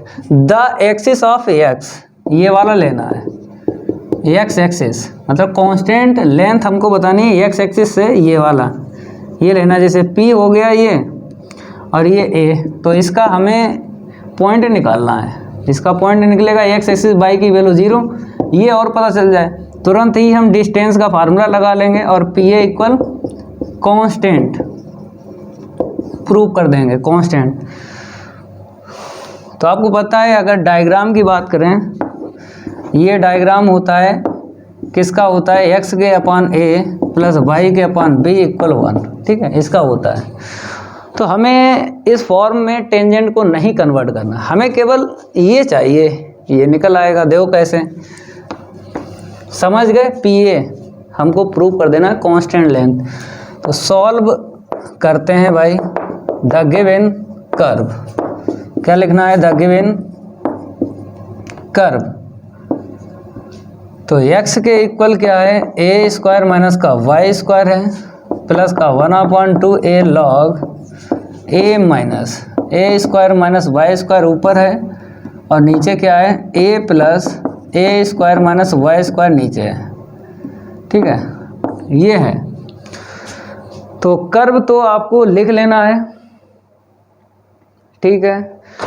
अगर डिफरेंशिएट करोगे, जैसे हमें इक्वेशन बताना है टेंजेंट की, इक्वेशन टेंजेंट की बताना है, तो ये फार्मूला होता है।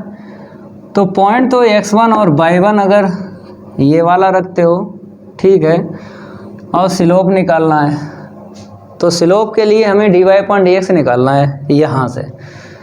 तो अगर इस पे काम करोगे थोड़ा लॉन्ग हो जाएगा, तो पैरामेट्रिक पर काम करो। जैसे क्वेश्चन हमने अभी इससे पहले वाला सॉल्व किया था 16 था, तो वहाँ पे पैरामेट्रिक थे तो dy/dx फार्मूले से निकाल लिया था। तो इसका पैरामेट्रिक हम आपको बताते हैं। जैसे आपको रूट में ए स्क्वायर प्लस एक्स स्क्वायर दिख जाए तो put x equal a tan theta या फिर a cot थीटा रखना है, समझे, प्लस दिख जाए। अगर ए स्क्वायर माइनस एक्स स्क्वायर दिख जाए तो आपको x की वैल्यू a साइन थीटा लेना है या फिर a cos थीटा लेना है। ये सब क्लास 12th में बता चुके हैं, ये क्लास 12th में बता चुके हैं कि अगर प्लस है तो a tan या a cot लेना है, माइनस है तो a साइन या a cos लेना है। तो माइनस दिख रहा है और यहाँ पे y है, तो हम क्या करेंगे, put y equal a sine ले लेते हैं। आप चाहें a cos ले लो, कोई एक ले लो, क्योंकि माइनस है तो साइन या फिर cos लेना है, प्लस है तो tan या cot लेना है। तो ऐसे पैरामेट्रिक पता कर लेते हैं।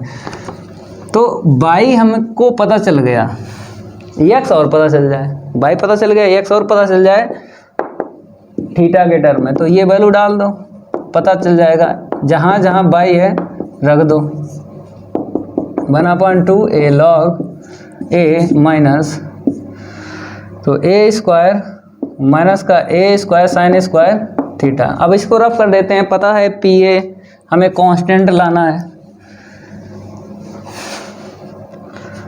अब हमें x और चाहिए थीटा के टर्म में। अब बुक का कोई यूज़ तो है नहीं, नीचे रख देते हैं, ठीक है। यहाँ पे आते हैं a plus a square sine square theta, ठीक है। यहाँ पे सॉल्व करेंगे, x इक्वल ए स्क्वायर कॉमन ले लो तो 1 माइनस का साइन स्क्वायर थीटा रूट में प्लस, अब हर जगह रखो क्योंकि ये जो रूट है यहाँ पर 3 जगह है, तो सेम कैलकुलेशन होगी 3 जगह, सेम कैलकुलेशन होगी 3 जगह। तो आपको छापना है सेम कैलकुलेशन होगी 3 जगह, ठीक है। अपान में a plus a square common ले लो तो 1 माइनस का साइन स्क्वायर थीटा, ठीक है। ये बाई के इक्वल यहाँ पे लिख देते हैं क्योंकि रफ करेंगे इसका यूज होगा ना, by equal A sine theta. चलो भैया अब इसको हम रफ करते हैं, इसके आगे ही सॉल्व करवाते हैं। तो x इक्वल अगर इसे सॉल्व करोगे तो a square 1 minus sine square theta क्या होता है, 1 minus sine square theta cos square theta होता है 1/2 इंटू ए, ये ब्रैकेट लगा लो भाई। तो यहाँ पर भी ऐसा कर लो, a और रूट में ए स्क्वायर कॉस स्क्वायर थीटा, और नीचे भी लिख लो a प्लस रूट में ए स्क्वायर कॉस स्क्वायर थीटा। अब रूट से बाहर निकाल लो, यहाँ पर 3 जगह निकालना है, इसको रफ करते हैं। पैरामेट्रिक पता चल जाए तो सिंपल रहेगा, डायरेक्ट अगर डिफ्रेंशिएट करते थोड़ा सा टफ हो जाता। तो x के equal a cos theta plus 1/2 a log, a common ले लो, बाद में अभी रुक जाओ, अभी तो रूट से बाहर निकालो, बाद में हम कॉमन ले लेंगे। ठीक है, x के equal a cos theta plus का 1/2 a लॉग, a ऊपर कॉमन ले लो नीचे ले लो और कैंसिल कर दो, ऊपर कॉमन ले लो नीचे ले लो कैंसिल कर लो। अब ये कैलकुलेशन 100% फिक्स है, कैलकुलेशन क्या है 100% क्या है फिक्स है। आपको याद होगा कि अगर 1 प्लस का cos 2 थीटा है या फिर 1 माइनस का cos 2 थीटा है, तो ये कैलकुलेशन हर जगह यूज होती है, चाहे कंपटीशन की बात करें, चाहे क्लास 10th की बात करें, चाहे 11th की बात करें, चाहे 12th की बात करें, हर जगह ये कैलकुलेशन यूज़ होती है। अगर प्लस है तो 1 को कैंसिल करने के लिए cos 2 थीटा का फार्मूला cos में लगाना है, अगर प्लस है तो cos 2 थीटा का फार्मूला cos में लगाना है, अगर माइनस है तो cos 2 थीटा का फार्मूला साइन में लगाना है। 1 से 1 कैंसिल हो जाता है, ये कहीं ना कहीं लिख लो, ये 100% कैलकुलेशन फिक्स होती है, कहीं दिख जाए। अगर प्लस है तो cos 2 थीटा का फार्मूला cos में लगाना है, 1 कैंसिल हो जाएगा। माइनस है तो cos 2 थीटा का फार्मूला साइन में लगाना, 1 कैंसिल हो जाता है।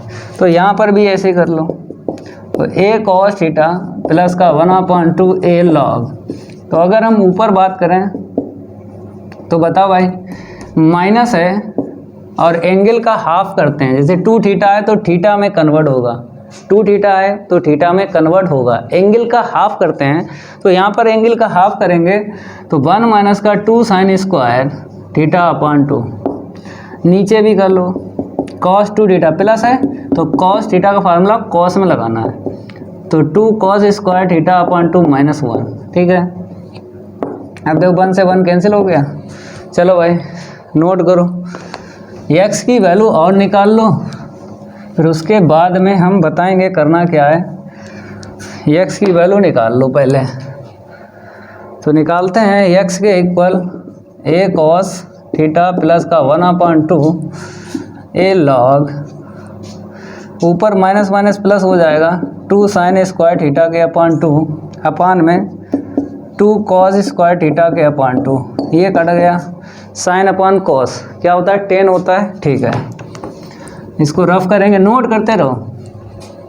तो x के equal a cos theta plus का 1/2 a log 10 square theta upon में 2 है लिख दो। अब आपको पता है लॉग में पावर आगे आ जाती है, कर लो। तो x equal a cos theta plus का 1/2 इंटू में 2, क्योंकि पावर आगे कर लो, ये आ गया। ठीक है, 2 से 2 कट गया, a cos थीटा प्लस का a लॉग 10 थीटा/2। अब डिफ्रेंशिएट कर लो, dx/d थीटा निकाल लो, क्योंकि x की वैल्यू और y की वैल्यू निकल गई, तो पैरामेट्रिक बोलेंगे। तो थीटा है यहाँ पे पैरामेट्रिक, डिफ्रेंशिएट करेंगे थीटा के विद रिस्पेक्ट टू, तो a cos का क्या होगा माइनस साइन। ठीक है, लॉग का क्या आता है नीचे, 10 लिख दो नीचे। ठीक है, 10 थीटा/2, इसका अगेन कर लो तो सेक स्क्वायर। ठीक है, फिर थीटा/2 का अगेन करोगे इतना मिलेगा। तो ठीक है, यहीं पर हम करते हैं सॉल्व। आप लोग नोट करते रहो। ये डिफ्रेंशिएट हुआ है, लॉग का 1/, हो गया, फिर इसका 10 का सेक स्क्वायर θ/2 का अगेन किया तो 1/2 निकला। तो dx के अपॉन डी थीटा माइनस का a साइन थीटा प्लस यहाँ पे साइन अपॉन कॉस में चेंज करो, थोड़ा बहुत कटेगा तो कॉस ऊपर पहुँच गया, नीचे साइन रहा। यहाँ पे आते हैं 1/, कॉस कर लो और 1/2। अब ये पावर कैंसिल हो गई, नीचे फार्मूला बन गया। तो dx upon d theta minus का a साइन थीटा प्लस का a 2 sine theta into cos theta. क्या होता है? Sine theta. मतलब अगर sine 2 sine theta into cos theta है, ये फार्मूला आपको पता हो, क्या होता है? साइन 2 थीटा होता है। क्या होता है? 2 sine theta into cos theta sine 2 theta. Angle का 2 टाइम्स होता है।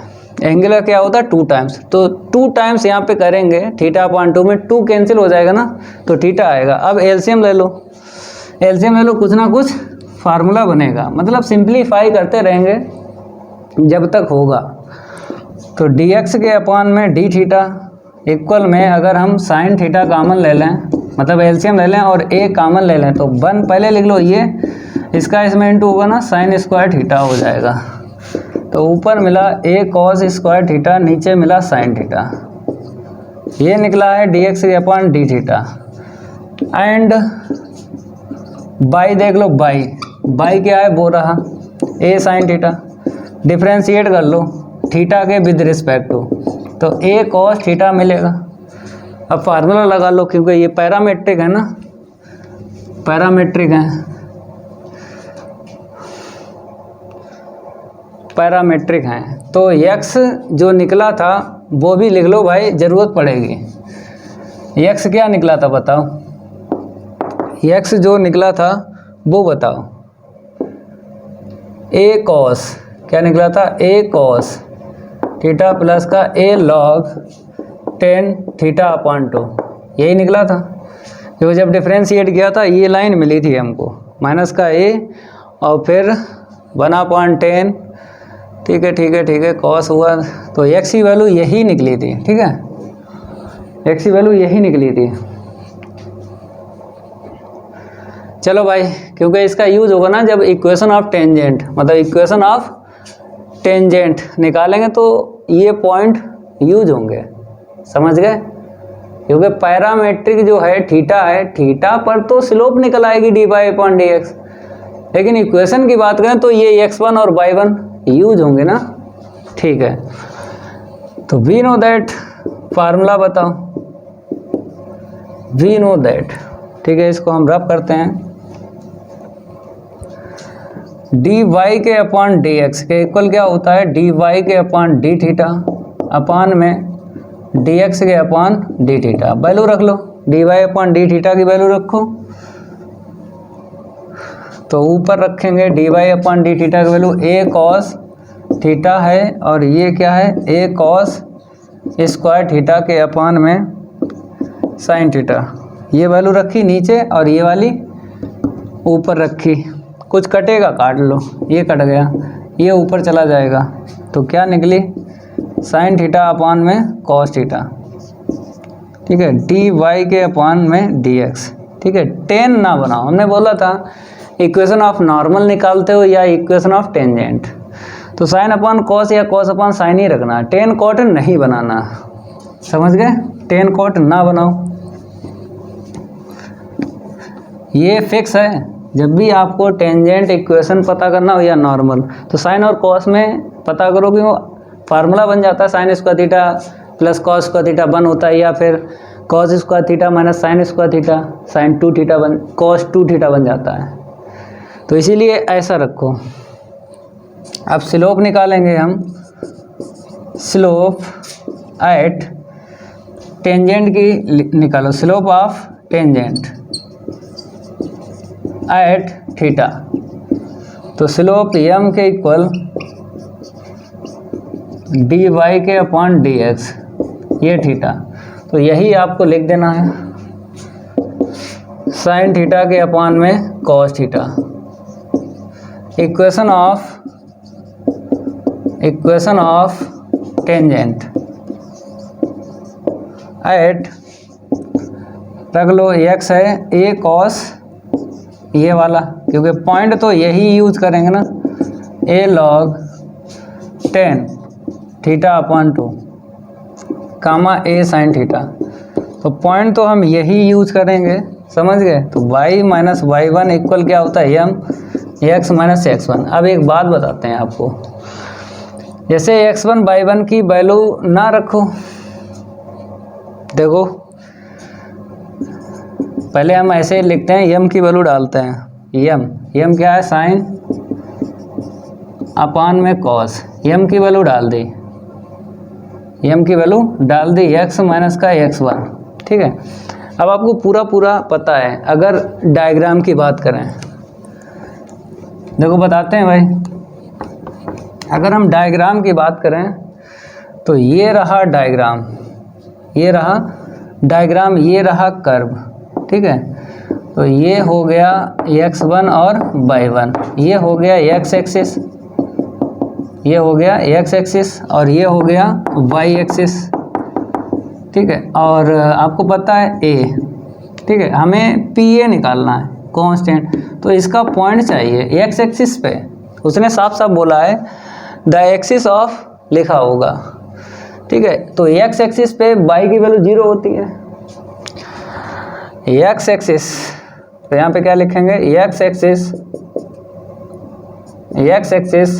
y के इक्वल 0, तो y की वैल्यू यहाँ पे 0 डाल दो, y की वैल्यू जैसे ही 0 डालेंगे, ये x1 और y1 अभी ना रखो, बाद में रख लेना, जो बचेगा बाद में रख लेंगे, डिस्टेंस का फार्मूला लगाएंगे, जो बचेगा उसकी वैल्यू रख लेंगे, अभी ना रखो क्योंकि कैलकुलेशन थोड़ी लॉन्ग हो जाएगी, इसलिए मना कर रहे हैं, अभी ना रखो।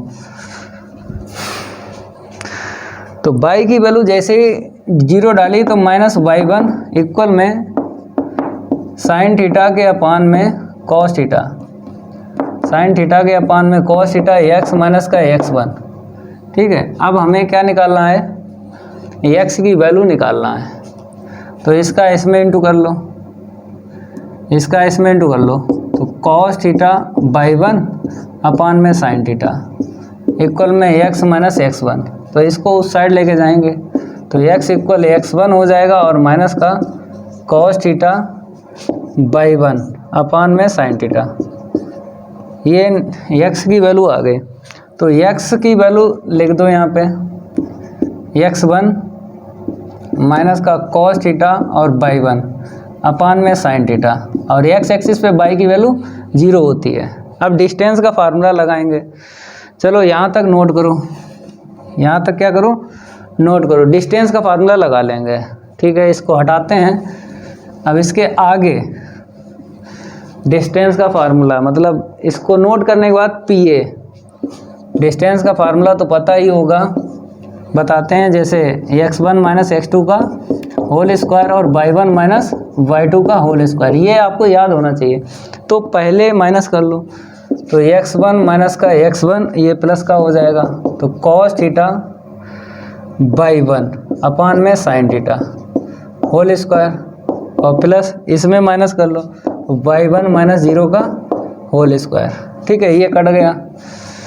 तो यहाँ पर क्या आ गया, कॉस स्क्वायर थीटा बाई 1 का स्क्वायर अपान में साइन स्क्वायर थीटा प्लस का y1 स्क्वायर, ठीक है। अब कॉमन ले लो, y1 स्क्वायर ले लो, रूट से बाहर निकाल दो, हमें कांस्टेंट लेंथ जो है, ये कांस्टेंट लेंथ फाइंड करना है।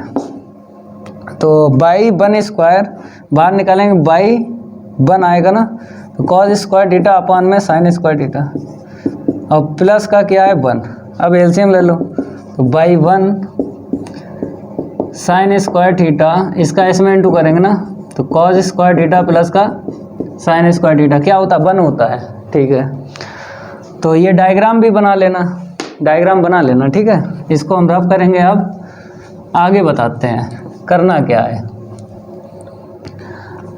तो PA के इक्वल ये चल रहा है, क्या चल रहा है, PA के इक्वल, तो यहाँ से लिखते हैं PA के इक्वल, तो बाई 1 ऊपर कितना मिलेगा 1, नीचे साइन थीटा। अब बाई 1 की वैल्यू रख दो, बाई 1 की हमने बोला था पॉइंट बाद में यूज कर लेना, इक्वेशन आप टेंजेंट में ना यूज़ करो, अब यूज़ कर लो y1। तो y1 क्या है, a sin थीटा है, 1/1 sin थीटा, ये कट गया तो a मिला, pa क्या मिला, a मिला। तो इसी को बोलेंगे कांस्टेंट, क्या बोलेंगे, यहीं पे लिख दो कांस्टेंट लेंथ। ये हमको फाइंड करना थी, मतलब प्रूव करना था ये। तो बताया था पहले से ही कि इस क्लास में क्वेश्चन 17 तक हम सॉल्व करवा देंगे। तो अगली क्लास में इसके एग्जाम्पल सॉल्व करवाएंगे। अगर ये मेरे क्लास अच्छी लगी हो तो वीडियो को लाइक कर देना है और इस वीडियो को ज़्यादा से ज़्यादा शेयर कर देना अपने फ्रेंड सर्कल में। मिलते हैं अगली क्लास में, आज के लिए इतना ही काफ़ी है। धन्यवाद।